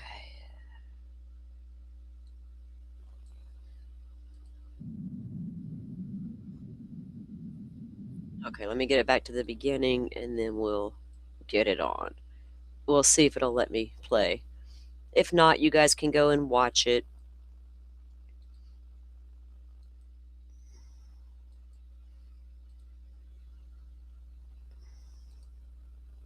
Okay. We'll see. Source that gave me quite a bit of information on the Nancy Guthrie case in Tucson, Arizona. And there's been a lot of backlash. I understand it. I get it. Whenever information like that comes out, been to this rodeo before, seen this happen before. Just quickly, if you missed it, a couple of things I was told by, again, a highly placed law enforcement source that the nest. A highly placed law enforcement source. Highly placed. Now, Ashley did mention, I think, in a previous video about all of her connections. And let me tell you, I've been watching her since the 90s. She's absolutely got connections. Now, does that mean she really has like a FBI, CIA type person giving her information? I would venture to say if it's somebody high up, it's not coming from within the local sheriff's department. Now, is it valid, or is it a rogue FBI agent with their own theory? We've seen that happen. But one case we saw, the FBI agent was right and the locals were wrong. So confusing shit. Thank you, Rachel. We got you, she says. Thank you, mods. Cams, plural, on Nancy Guthrie's home were smashed. Not just one, not just in the front, but two of them smashed. Back door left wide open. Blood in the house. As well as you saw Brian Enton from News Nation's reporting, blood was found outside the house at the front door on those tiles out the front door. The other big news.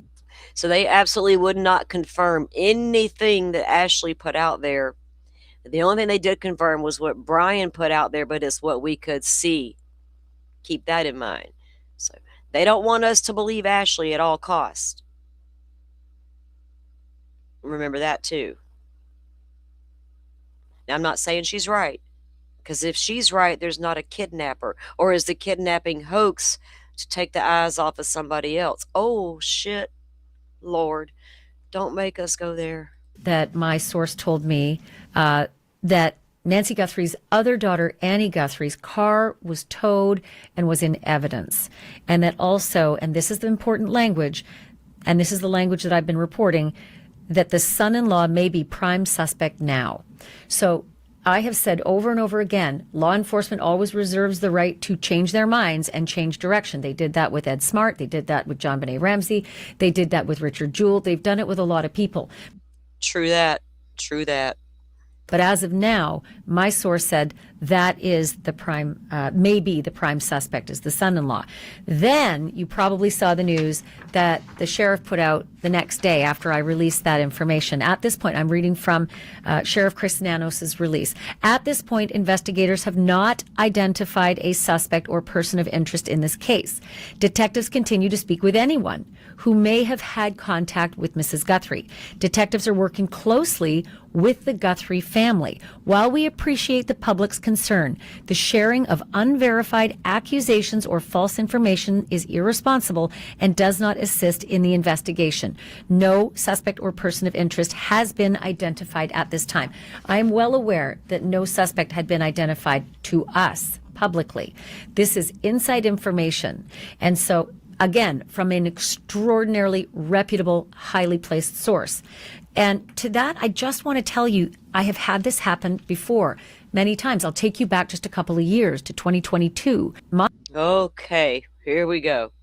Moscow police on December the 19th, 2022, made a definitive connection between the DNA that was found on the knife sheath used at 1122 King Road and left behind. They made the connection to a man named Brian Koberger again on December 19th, 2022. On December 20th, the next day, the Moscow police chief recorded a video and posted it on the Moscow police website, the Facebook page. And let me read for you what that statement said. No. Please do, ma'am. Please do. No suspect, parentheses S, so suspect or suspects, has been identified, and only vetted information that does not hinder the investigation will be released to the public. We encourage referencing official releases for accurate and updated progress. So again, they had Brian Koberger identified as a suspect on the 19th. They connected that DNA to him. And on the next day they said, no suspect or suspects identified, and only vetted information that does not hinder the investigation will be released. Oh, Idaho. Oh, Idaho. Damn it, man. By the way, I should also note that for 2 weeks before he was arrested on the 30th of December, there were FBI surveillance teams that had traveled with him, surveilling him all the way back from Pullman, Washington, to his home in Pennsylvania as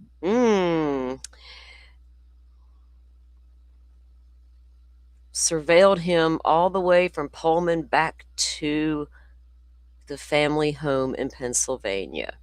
Something the cops absolutely deny. 2 stops in Indiana, license plate reader in Colorado. Fixed-wing aircraft reported by ABC News on the very first Dateline that ever aired, along with 12 pings that everybody called fake. Everybody turned on Ashley Banfield because of her Idaho 4 coverage. Well, the Probergers did. he drove with his dad. So yeah, they had their eye on a man named Brian Koberger, and we're still releasing definitively no suspects identified. So it's like I said before, I have had this happen before. I've seen it before. Does that mean they have the right to change their minds and have somebody else in their, Okay, with that said, going back to Ed Smart was looked at by law enforcement, and then when it got out, obviously the media had a field day with it. That poor man was drugged for a long time, and he didn't do anything wrong. He was absolutely innocent the entire time, but boy, people absolutely believed he killed his daughter. Turns out he didn't. In their sights, absolutely. But at the time that I got this information, this was what was being said within the investigation. Son-in-law may be prime suspect. Okay. I want to go back to a couple of other things that are so big today, and that is the heartbreaking video that was released by Savannah Guthrie and her two siblings. Now, again, why would the cops not tell us exactly who dropped her off? Is that because they want to protect the integrity of the case, or they want to protect this guy from any more shade that may be thrown his way? Oh. It is hard to watch. This is a woman who is in the worst torment of her life. Her mother is missing. Okay, so I think she goes through the video. We don't need to see that part again.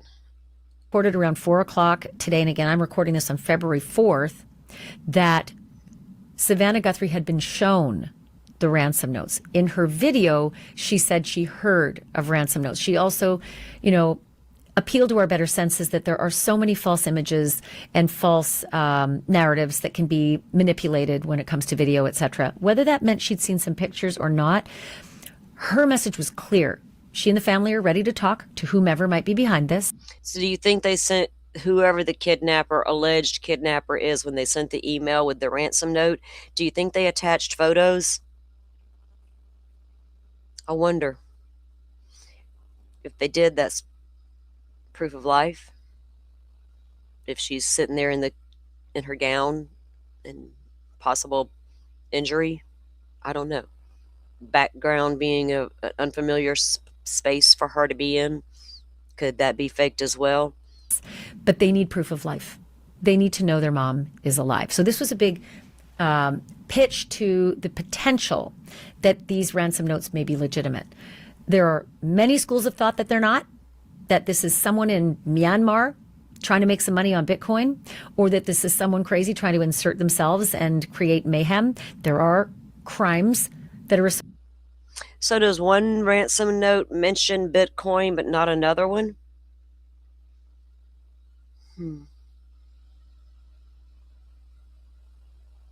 Because I would think they would have an easier time tracking the Bitcoin stuff back to a person than... Oh, okay. Associated with that. And if they can find them, they will be prosecuted. Or this could be a red herring from the person who actually did take Nancy. Oh, yeah. A red herring to deflect from what happened, or maybe an effort to make money. It could be those scenarios. Nobody's weighing in on what those, which might be, or any might be accurate. And I want to bring up, the issue of my reporting again, and something more that I have learned today. that is adjacent to this. First, though, as always, I am very thankful that you are a part of this Oh no, podcast. we're not watching your damn ads. My information, and I published. I also received information that the Sheriff's Department of That's Pima about County it. got very Okay, so that's really about the gist of it. Basically, her doubling down on her sources, pointing out how in other investigations they've done this and that. She's right, but I also know that sometimes fingers are pointed at people that are absolutely innocent, right?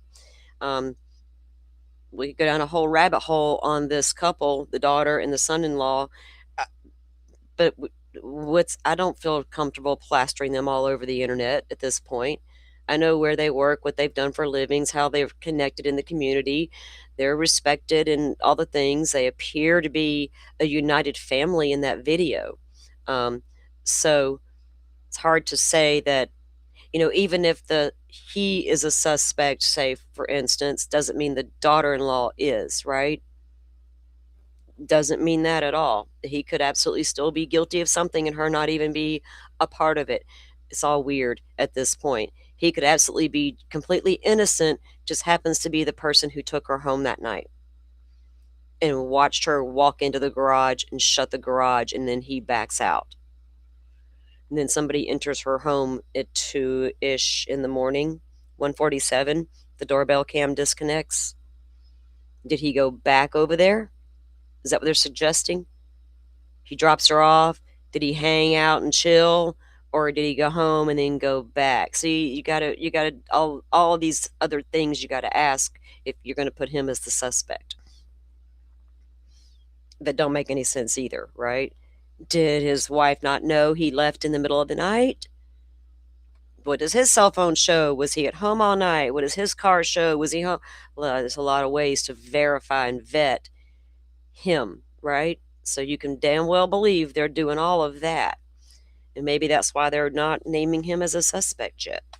But they could have come out and said, we can verify his whereabouts all night long.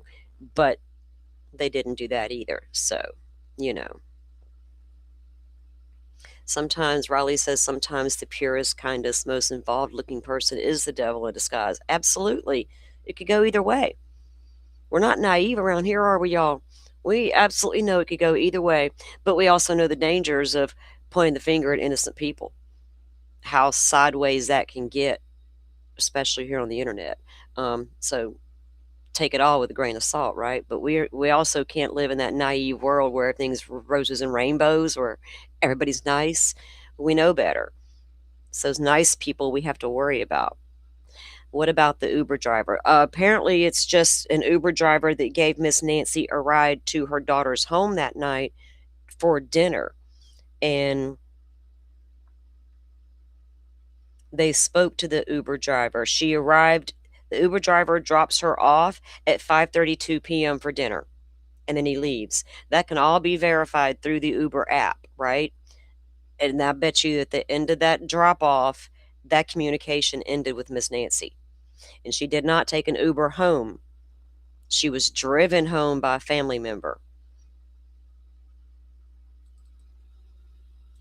They won't elaborate on which family member, which was interesting. So the Uber driver is probably nothing, kind of like the DoorDash driver in Idaho 4.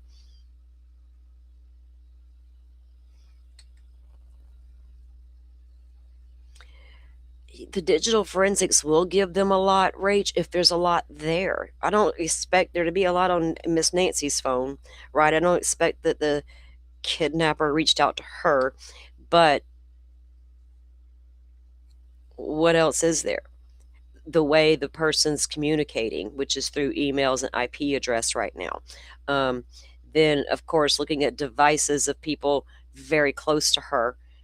Is there any communications on those devices that could tell them anything about an alleged kidnapping, right? So, yeah, they can yield a lot depending on whose they look at, I guess, and what's there.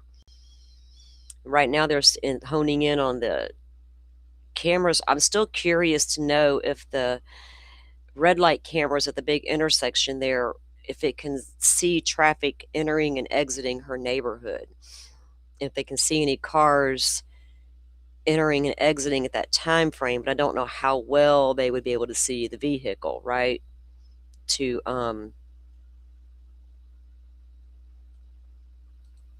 let me try something here. Let's see.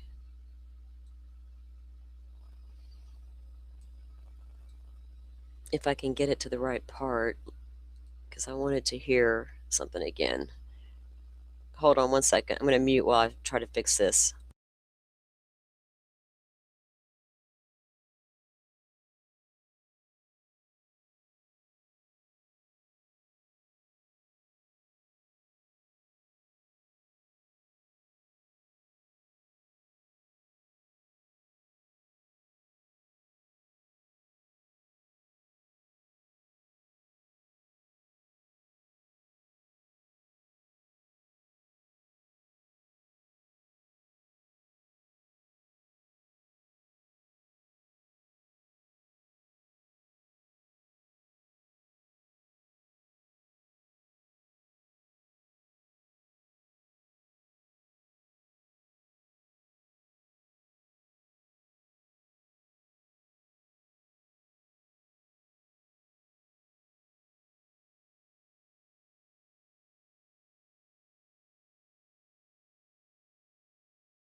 Okay, this might be the right spot. It's the press conference.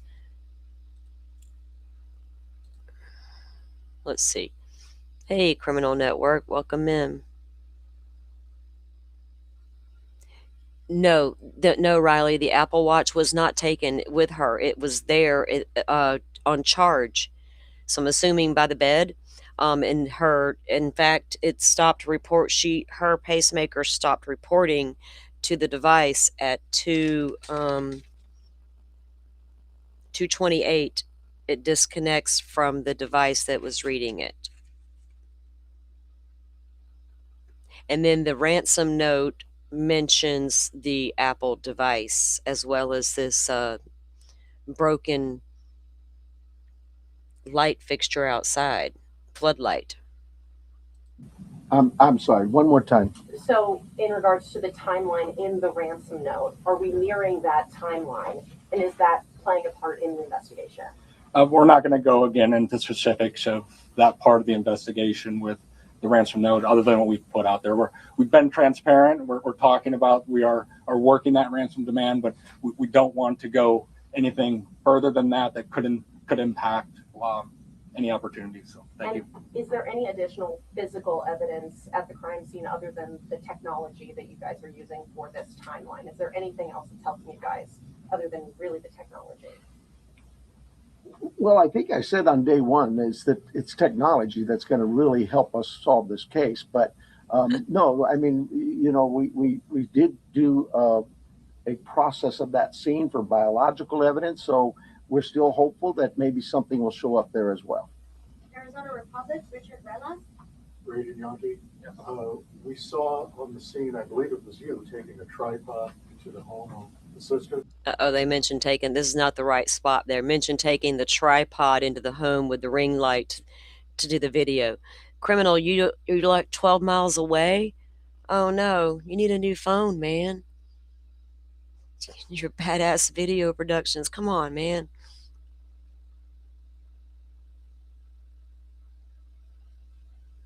Candy, you've been listening, couldn't get into chat? Oh goodness. Well, thank you for listening. Thank you for everybody coming in. All right, let me see. Where does he talk about this? I wanted to hear him. We don't know that she's getting her medication. That could in itself prove fatal. No, that'll be that question. For K-Gun News, we have Greg Smith and Alina. I'll do that for you. Craig? K-Gun, Athena, Oh, Craig okay. Have you been in communication with anyone who you believe could be the kidnapper?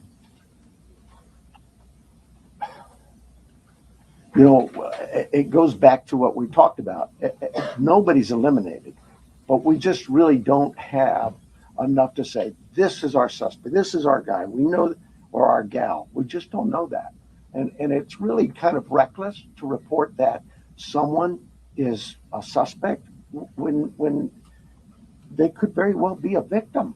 It just, I bring to you, to the media, I plead with you to be careful of what it is we put out there, because we don't have anybody here listed as a suspect, and you could actually be doing some damage to the case, but you can do some damage to that individual too.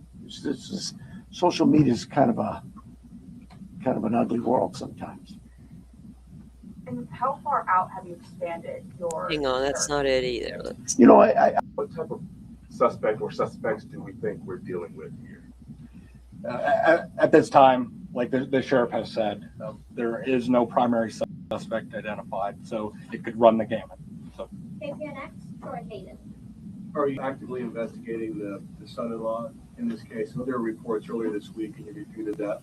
You said you haven't eliminated everybody. Have you eliminated him or come close to it, or are you actively looking at him? We're actively looking at everybody we come across in this case. Everybody. We would be irresponsible if we didn't talk to everybody. The Uber driver, the gardener, the pool person, whoever. Everybody is so cliche, but everybody's still a suspect in our eyes. That's just how we look at things and think as cops. Does that mean we have a prime suspect? No, and the family has been very cooperative. They've done everything we've asked of them, and we want that relationship to continue. okay, it was after Brian Enton's questions. I was looking at my notes trying to figure out where the hell is this part at I wanted to look at.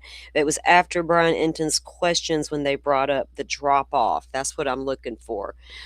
Criminal network. My thoughts on this case right now, somebody took this lady.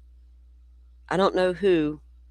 I don't know if these kidnapping ransom notes are legit, but out of the three, I think one is. A lot of law enforcement present. Yeah, worth 40 mil. I wasn't sure how much she was worth. I didn't go looking, but I knew it was a lot.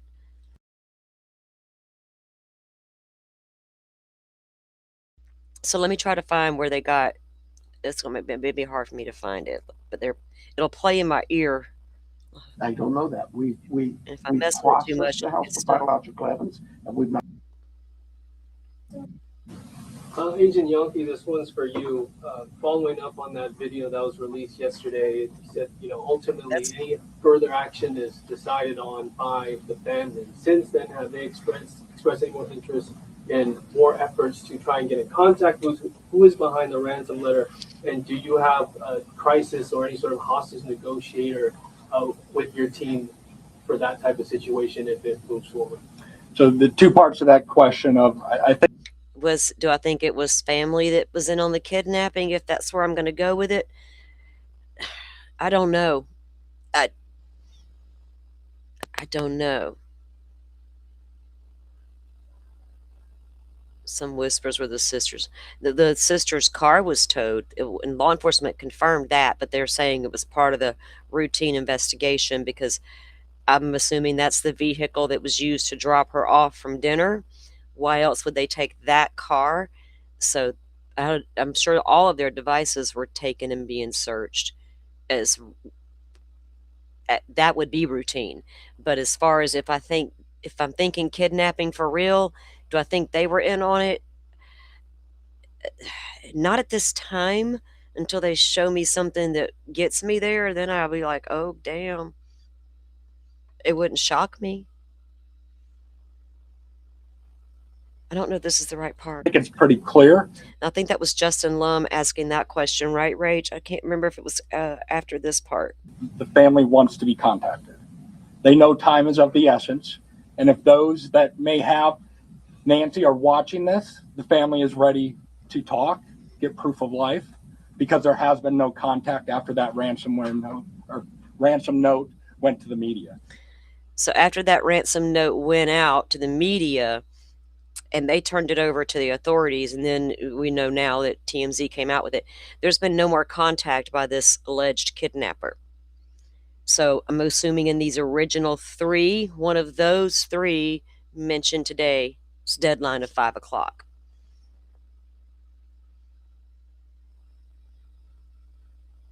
And they keep saying the family is taking, they're putting it off on the family as to whether or not this is a legit kidnapping. But it's like almost like, well, in case it is, the family wants to move forward with this part of it. Put out a video. Y'all were also in on that video. So they do too believe it could be legit. Until they know otherwise, they can't take it off the table.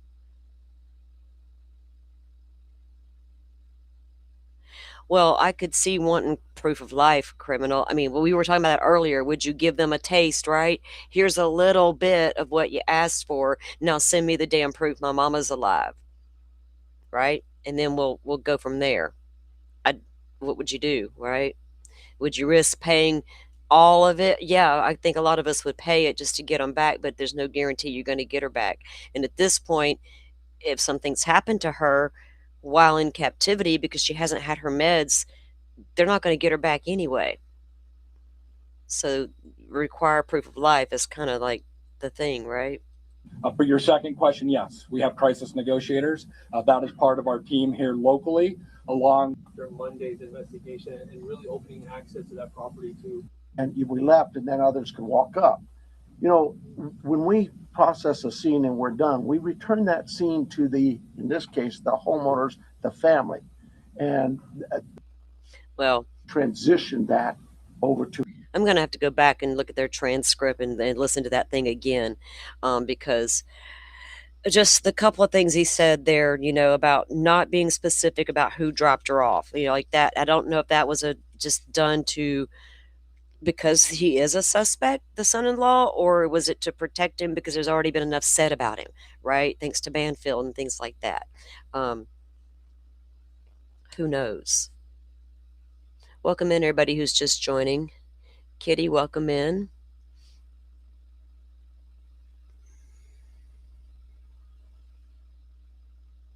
Yeah, that house is worth around $1 million. Of course, they're going to have some money, right? She's been on the Today Show for a long time.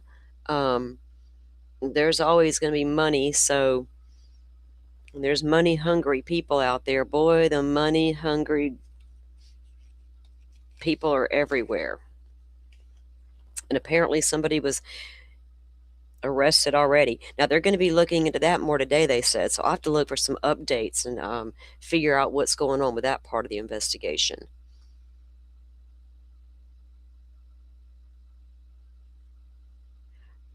I felt,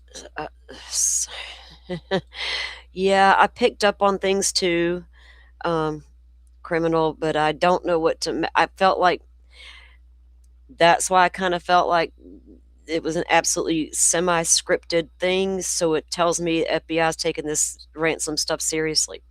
I don't think it was a game being played, but we also know how many times do we also hear in any case, where's the family? Why are they not speaking out and pleading for the return of their loved one immediately, right? Why does it take days? Why does it take all these things? So they did that video, but it was more like it was put together by the FBI.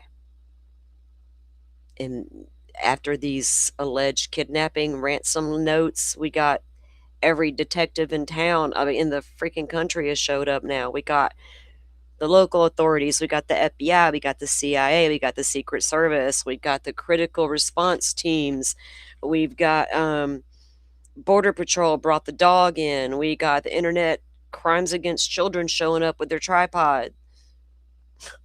We got a video going out pleading to the would-be kidnappers. The hell kind of movie we watching? It's going to be in the next Lifetime movie.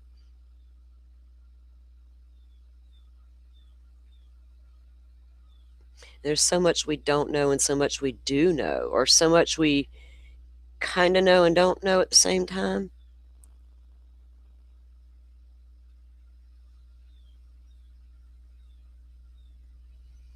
I wonder what they were, we're fixing to take a look at Brian's little video from yesterday where he shows the drone footage of when they came back out to the scene, because I'm interested to see that, because I didn't really watch that yet before we go. Because I want to know what. I mean, I can understand the new investigators or the investigators, the big guns arriving, and they're like, "Well, we need to go back out to the scene for ourselves and do our own legwork." I totally get that, but what specifics do they go look for, right? Surely they reviewed what all was recovered so far. So, what do they do when they go back out? Let me see. Let's see, which one is it with him? I think it's this one here.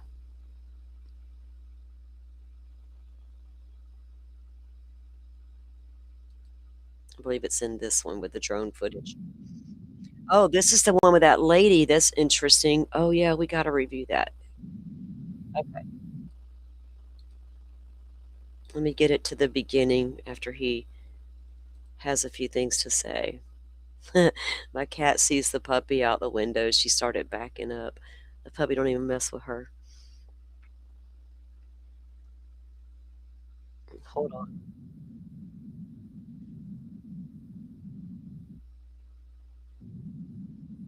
Okay. I'm going to try to let this play. If not, you guys can, if it doesn't work, shows we got good, strong internet. We'll see. If it don't work, you can go check all this out on Brian's page or his YouTube page, YouTube channel, whatever you want to call it. See, I don't even know what to call stuff. Yeah, I don't think the family's worried about the money, right? Well, the interesting part about that reward, Criminal Network, there was a $2,500 reward, but today the FBI stepped in and put it up to 50.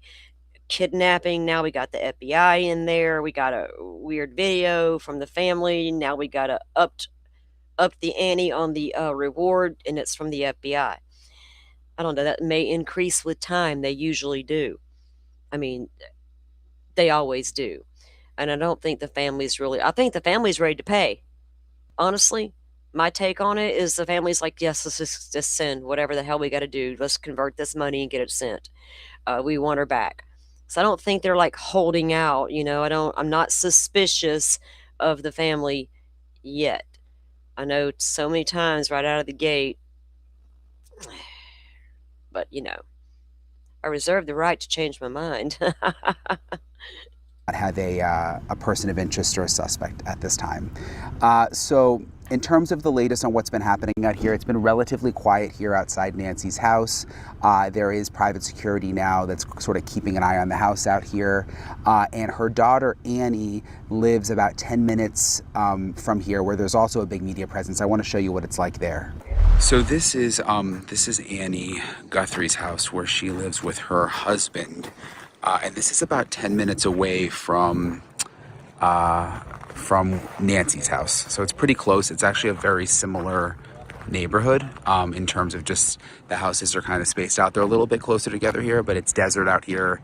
It's out on the fringe of Tucson. And you can see there's a lot of media out here outside Annie's house who are all just waiting to see if she comes back. What's happening. The FBI was out here yesterday. I have that confirmed. So they were back there 2 days in a row, but we know one of the days was to do this video thing. No, Criminal, I do not have a platform where you can call in and stuff. I'm not that complex around here. And they were talking to Annie and her husband, so the media is just out here waiting to see if anything develops here outside the house. But yeah, it's a single story kind of ranch style. You can see like everything else around here. There's a ton of cactus out in the yard. And we don't believe anyone is home right now.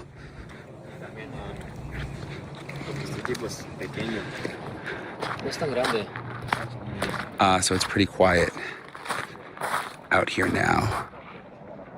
So that's okay. So the driveway into the home, over here to the right, you got all this brush, and there's a pretty steep incline right there to the right as well. I'm just looking at the terrain as he moves around. I love to when they're walking around with cameras. I am viewing everything in the background. I'm not half the time I don't even listen to what they're saying. I'm like, oh, I don't even know what they just said. I have to go back and rewatch it in case I missed something said that was important because I'm studying the scenery, man. And again, this is just media out here. The neighbors have been coming out and asking sort of for updates and what's going on. So you can see how this is over at the daughter's house, how it kind of looks the same in her mom's neighborhood 10 minutes away. And we know across from Miss Nancy's yard was a lot of brush. The area they came back and did the search on that Brian's going to show, I believe, was just an area to the right behind the home. And when you look at the aerial map, there's really just a little bit of open area, not even real large fields in between some of the homes. There's not like there's a big open field like an Idaho field, right? It's not like that. This little grid search took place in a very specific area back there because there's houses back there. Kind of give you an idea of what the neighborhood is like here. Again, the houses are spread out. Kind of a lot of land and space in between the houses. After I left, there was also some action there, which one of my colleagues got some video of. There, Savannah's sister Annie, and who we believe is her brother, came home to the house and then just went inside. So obviously, just a terrible situation for the entire family. There have been some reports that Savannah is staying with her sister there. We don't know that for sure, but we do know that Savannah is still in the area. Stop it. Don't. Here in the Tucson area. That's according to the sheriff. What's also interesting is with these ransom notes. So there were 2 ransom notes. One went to TMZ and the other one went to a local TV station here in Tucson.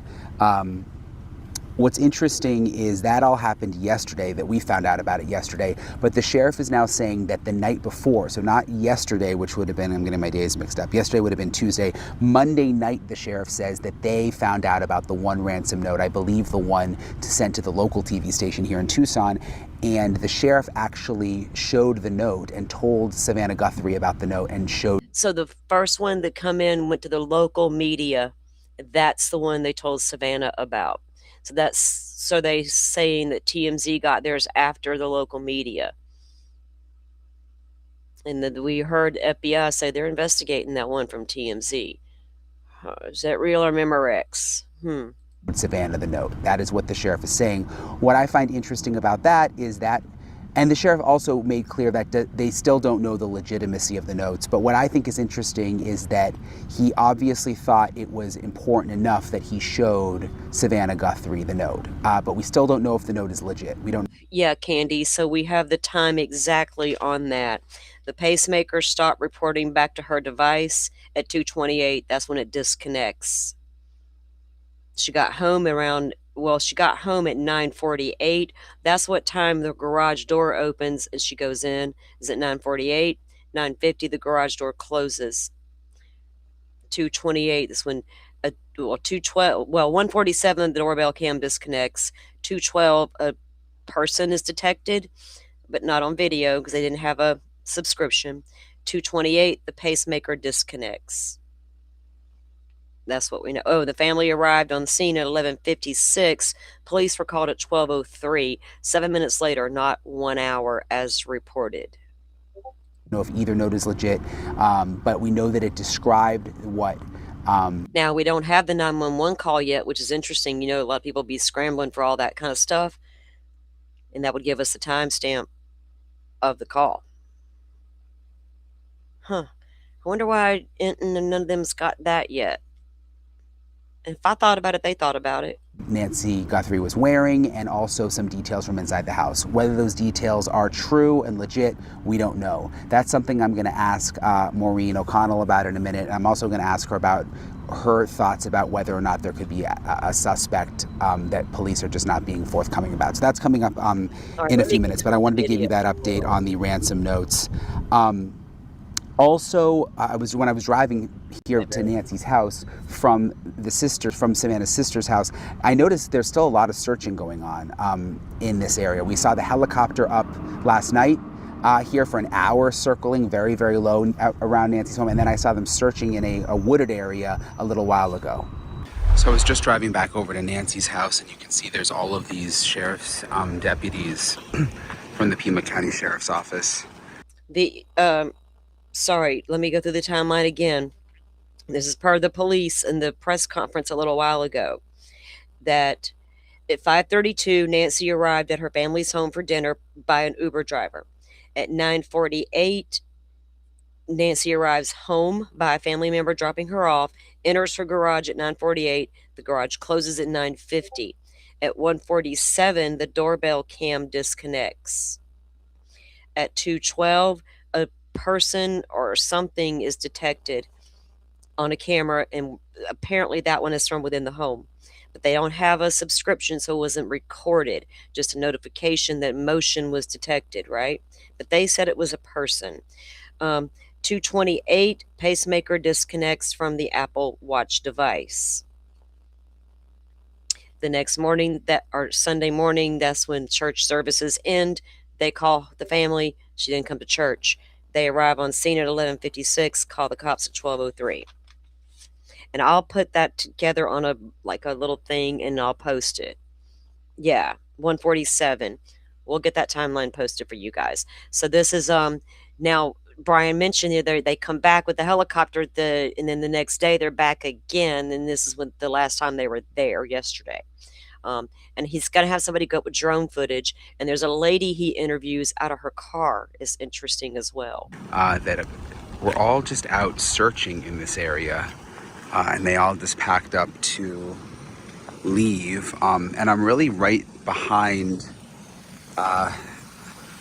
where Nancy's house is. I'm going to walk across the street here and show you. And I was trying to explain to you guys yesterday, but there's all this like just empty area in between the houses out here in her neighborhood. So this is like a big just open area. Her house is back on the other side over there. But they were all just stopped here. Okay, so this is behind her house, right? And if you look on the map, I know exactly where this area is at. And it's like I said, it's just an open area between the homes. This is where they came back and did like a grid type search. That's so close to her home. Shouldn't that have really been done thoroughly in the beginning? But they're back out there again. I mean, I get going back out there and all, but what'd you miss the first time? And searching, and this kind of goes back to us seeing the helicopter yesterday. There was a helicopter up over her house where they were searching. So I don't know if they're getting tips or what, but there's definitely still a search going on in her neighborhood. All right, so clearly there's still. So could have a car parked, behind the neighborhood, behind the home, and made it up through the other yards or whatever to her home. But then how do you get her from there to that car if she's not very mobile? You need to come through as close to her home. And with the blood being out front, did they leave out the front door and put her in a car right there in the driveway? Because that's the most convenient thing to do, right? Hell, there's nobody out here in the middle of nowhere.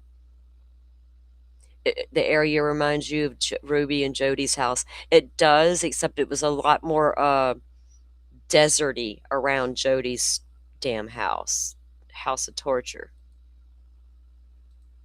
Uh-oh, I said play video. It's acting a fool, y'all. Brian's stuck. To the house. This is my team, by the way. This is Nick. Hey, Nick. And Mo. They're working like crazy out here. Appreciate them. But so anyway, that's Nancy's house. That's her driveway. And then you can see, like, everyone's like, oh, it's a neighborhood. But I mean, look, right next to her house, there's just a lot of just wooded area. And I say wooded, I mean, it's cactuses, it's desert. Then you can see the next house next door is back. Yeah, it's probably not something you want to traipse off in through there if it's got all the pricklies, right? You kind of probably want to avoid that area. Got a nice gravel drive and all. Or could someone slide up through there? But then you got to get this lady through all the brush. That's not happening. She's left in a car.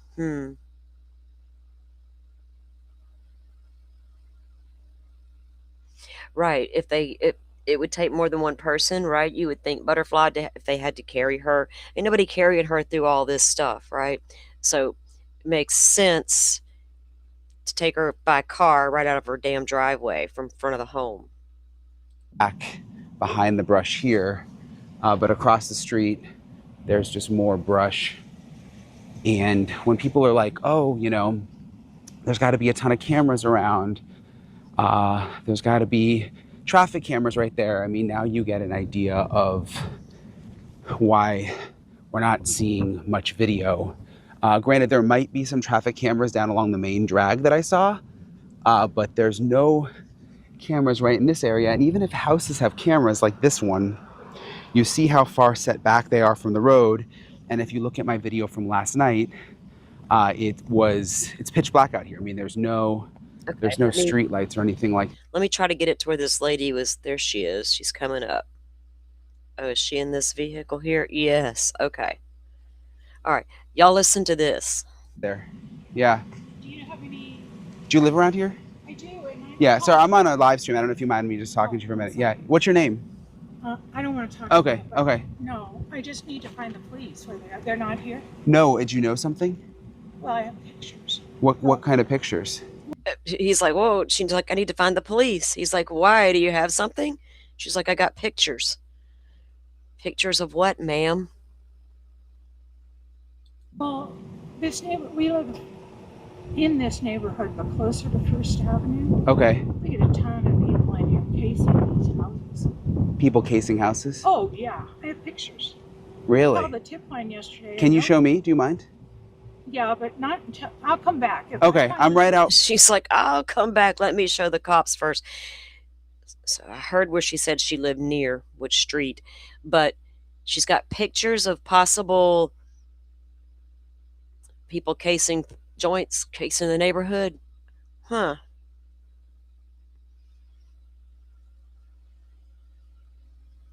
I believe so, criminal. I mean, I can look at a map. We look at the map all the time, and I got Google Earth. I'm not perfect, but we can try. Outside the front. I definitely find the police though. They're not outside the house, but I would go to the sheriff's office. Well, no, that's a really big drive.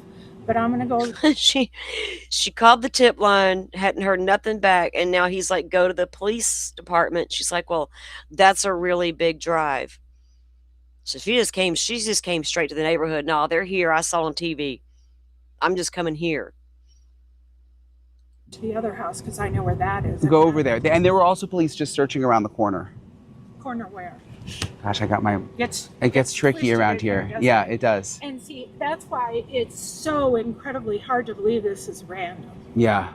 I mean, I live in this neighborhood and I couldn't find it.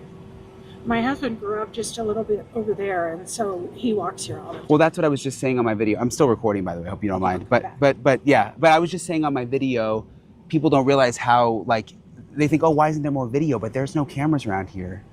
Or if they're on the houses, they're set back. They're around. Are they? Yeah, they're around. People have them, but that's one thing over there that my husband, because our neighborhood is technically part of this one. Okay. This is just the older part, and people have cameras over there. I know one person has. Is she a Karen? Like somebody was walking down the road one day and she took a picture because they're abnormal today? Yeah, I don't think it was a robbery gone wrong either. But could have been a person walking around casing the neighborhood, right? To get a feel for the hood. What kind of traffic do we got around here? If we're considering doing something nefarious. Are we that smart of a criminal? Or is she like, I see random people that shouldn't be in my neighborhood, I'm snapping a picture? Because I can absolutely tell you if a strange car or a person walks among my neighborhood, I'm going to know it. You see my little avatar peeking out the blinds? That's me in legit real life. Cameras. What the pictures you have, is it what kind of people walk? Like what? There are people who come and ask for, do you want to buy solar panels? Oh, yeah, that kind of stuff. Oh, she's getting the door-to-door people. Lady, put up the no soliciting sign. Do you want to buy solar panels and stuff? Whoa. She's like, it could be any one of these random people. And that's a good way to case a house.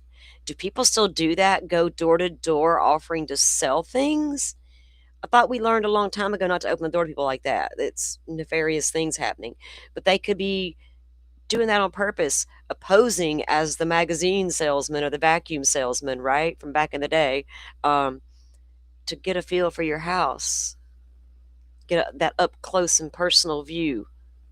Gosh, but they never have equipment. Yeah. And then there's a real weird situation that happened a while back. So I'm gonna go. Okay, go talk to police. Thank you. A real weird situation that happened a while back. I'm going to go talk to the outside of the door-to-door salesman and the people case in the neighborhood. There was another weird situation. I wonder what that was. She wouldn't elaborate. Brian was trying to get the deets, though. We got to give him that, man. Tricia says, I am that nosy person too, right? You would definitely snap the pit. Yes, my camera's got an amazing zoom on it. I can zoom in on the deer in the back field of the back 40. My son's like, whoa, Mom. I'm like, yeah, that's why I got that phone. Tell me. I don't need no searches done on my phone, please, not today. All right, so that's her. And Brian's going to go into his conversation with Maureen. Honestly, guys, always a good conversation there. Go and check out that conversation if you'd like, especially those who are familiar with Brian's work. And around here, y'all know we watch a lot of him, and we have reviewed her lately as well. And I like her. They have good conversations. I would love to get her on here for an interview. I'm telling you, I would love to pick her brain about some things. I think she's just down for the conversations. I'm like, yes, girl. It could literally be anyone at this point, Butterfly, but like legit, if y'all are just, I get it, the shade of these damn ransom notes. Nobody wants to believe that, but why take the lady from her home if you weren't intending to kidnap her? Because she could identify you, because you accidentally hurt her, you panicked, thought it would be a better idea just to take her with you, so no body, no crime.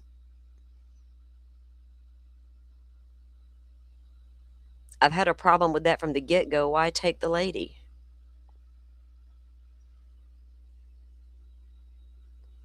And if we're going to put it off on a young individual who just broke in to rob the house and shit went south, why take her, and where'd you take her?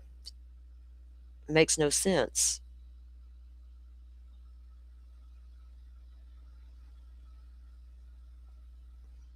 Yeah, Asha, there were reports of over the last 2 weeks or so, there was somebody seen in the neighborhood.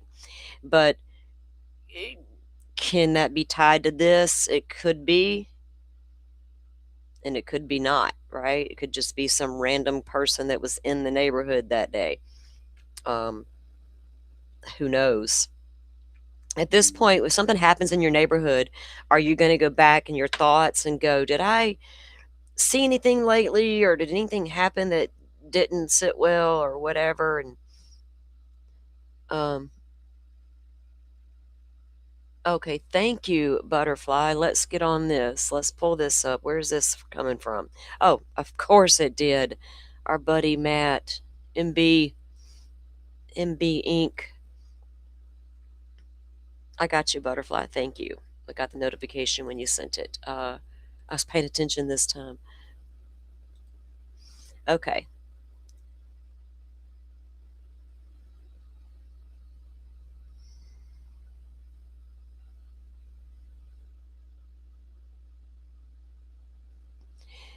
Wait.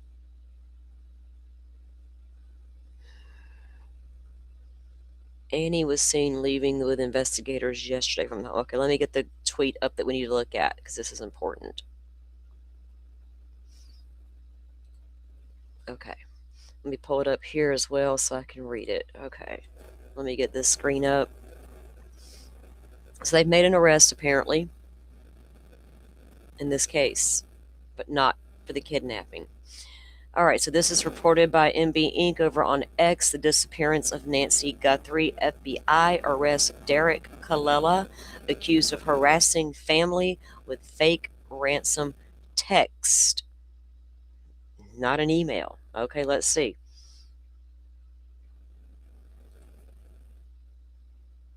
And this is the indictment. Okay. The general allegations: between on or about March 27, 2012 and on or about April 1, 2022, is where these. Wait, this is the wrong. That's Matthew. This is the wrong indictment. Hold on. Do I got the wrong? What am I looking at? He's got the wrong thing up there, Butterfly. He's got Falwell's shit up there. I knew that wasn't right. What did he do? Hold on.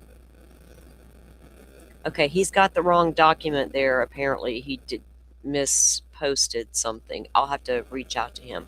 So, FBI arrests Derek Colella. Let me see what I can pull up on Google with that.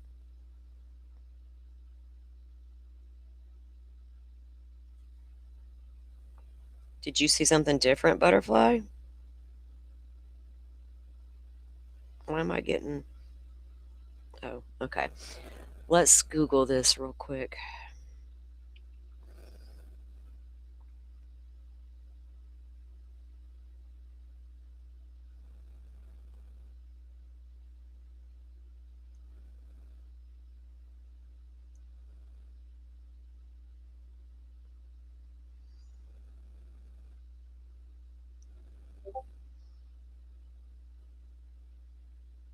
Okay, let's see what I can pull up.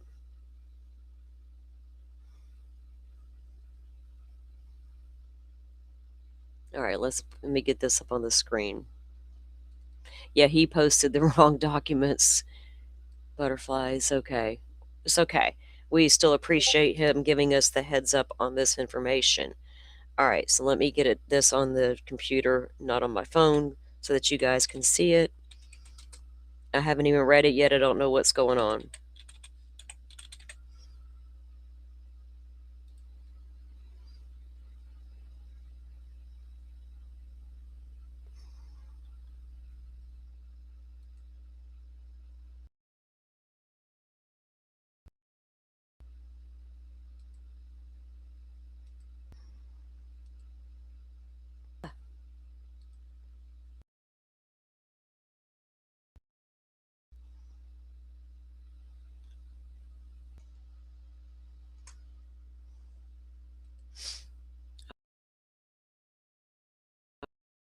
All right. Okay, this is the imposter situation. Let me pull up the article here. This is one is from the New York Post. First one I came across on the internet. All right. Derek Colella charged, get out of here, ID'd as Nancy Guthrie imposter ransom note sender. California man is accused, what the hell? California man accused of sending phony ransom text to Savannah Guthrie's family about her missing mother has been arrested and charged according to a criminal complaint filed on Thursday. Now that says text messages, not an email, right? So it's also imposter. Hey, I'm the one who sent the emails. That'd be me. Is that the imposter situation? Derek Colella, who is in his mid-40s, messaged Guthrie's daughter, Annie, and son-in-law, Tommaso Cioni, if that's how you pronounce his name, about the ailing 84-year-old on Wednesday, according to the complaint. Oh, they reached out to Annie and her husband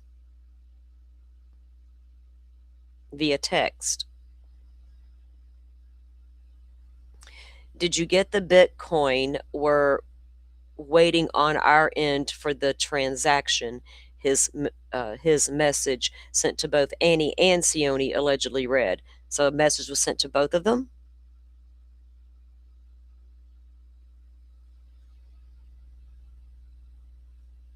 Oh, here's the indictment. Oh.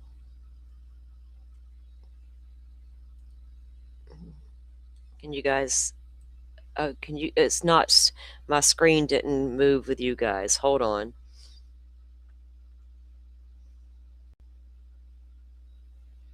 February 4th, 2026, Colella, with the intent to transmit a demand for ransom, did transmit an interstate or foreign commerce communication containing any demand or a request for a ransom.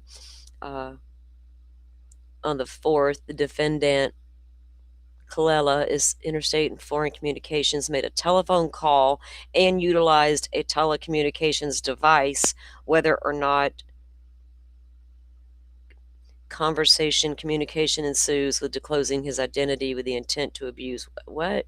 That's not the whole indictment. See, I got to get more information. So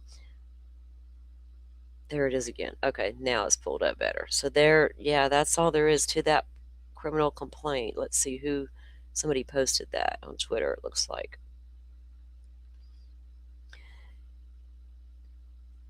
The sick outreach came soon after the Today co-host and her siblings released an emotional video. Oh, so all right, so the video is released, and then someone reaches out via text to say, I'm the guy.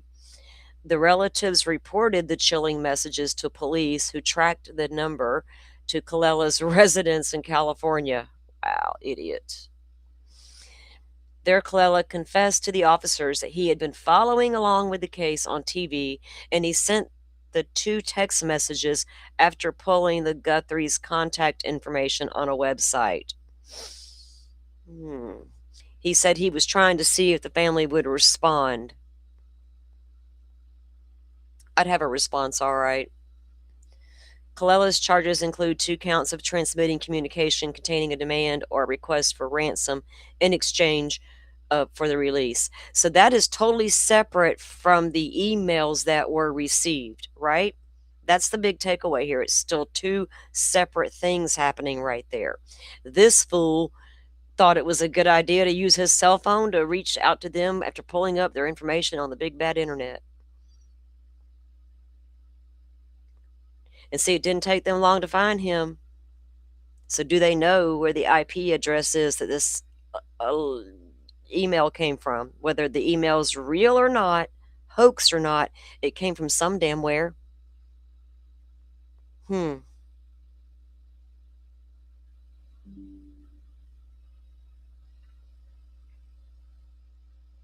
Rachel, right? All right, let's see. His text messages are not believed to be connected to the ransom demand. How they caught him. Okay, so here's the whole complaint. It's actually...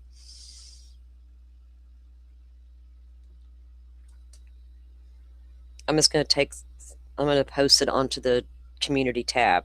That's where I'm going to post it at, Rachel. Thank you. So Rachel sent me another post with the complaint, and now I'm going to save it so I can also post it.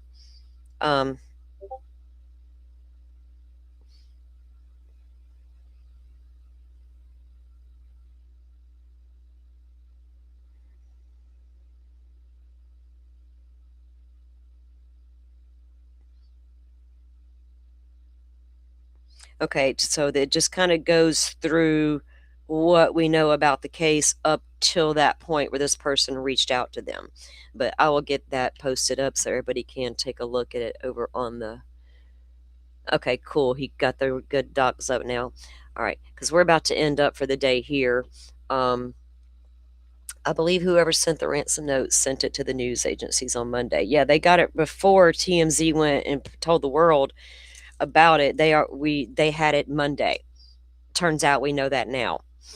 And Savannah and her family were made aware of that Monday night before TMZ put that out there, which we would hope that would be the process if they're going to do that, right? I'd be awful mad if I learned on TV. It's crazy.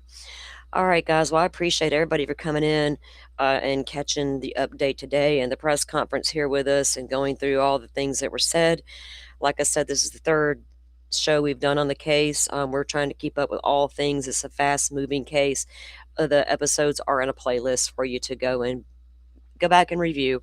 A lot of different things are in the 3 shows. So I do appreciate everybody coming in. If you don't mind, give us a thumbs up. Help us get the show into the algorithm so more people can come in and join the conversation. And I appreciate all of you who do come in for the conversation. That's what it's all about. We unpack this stuff together and we move through it together with our thoughts and theories, right? We do. Candy, thank you for coming in. I appreciate you coming in to chat today. Criminal, thanks for being here. Asha, DJ Shelly, Jet, of course, my mod team, Teresia, everybody who just comes in and watches and listens in the background and all the things. We really appreciate you because all these views matter. Semi Sharp, my girl, you still been listening? Oh, good deal. All right, everybody. I need to go. Thank y'all for coming in. Y'all go have a good evening and be safe on the YouTube streets. I may or may not be back tomorrow. It honestly depends on this case and if anything really important happens. All right, y'all go have a good one, and I will see you on Saturday for our members only. Y'all have a good one.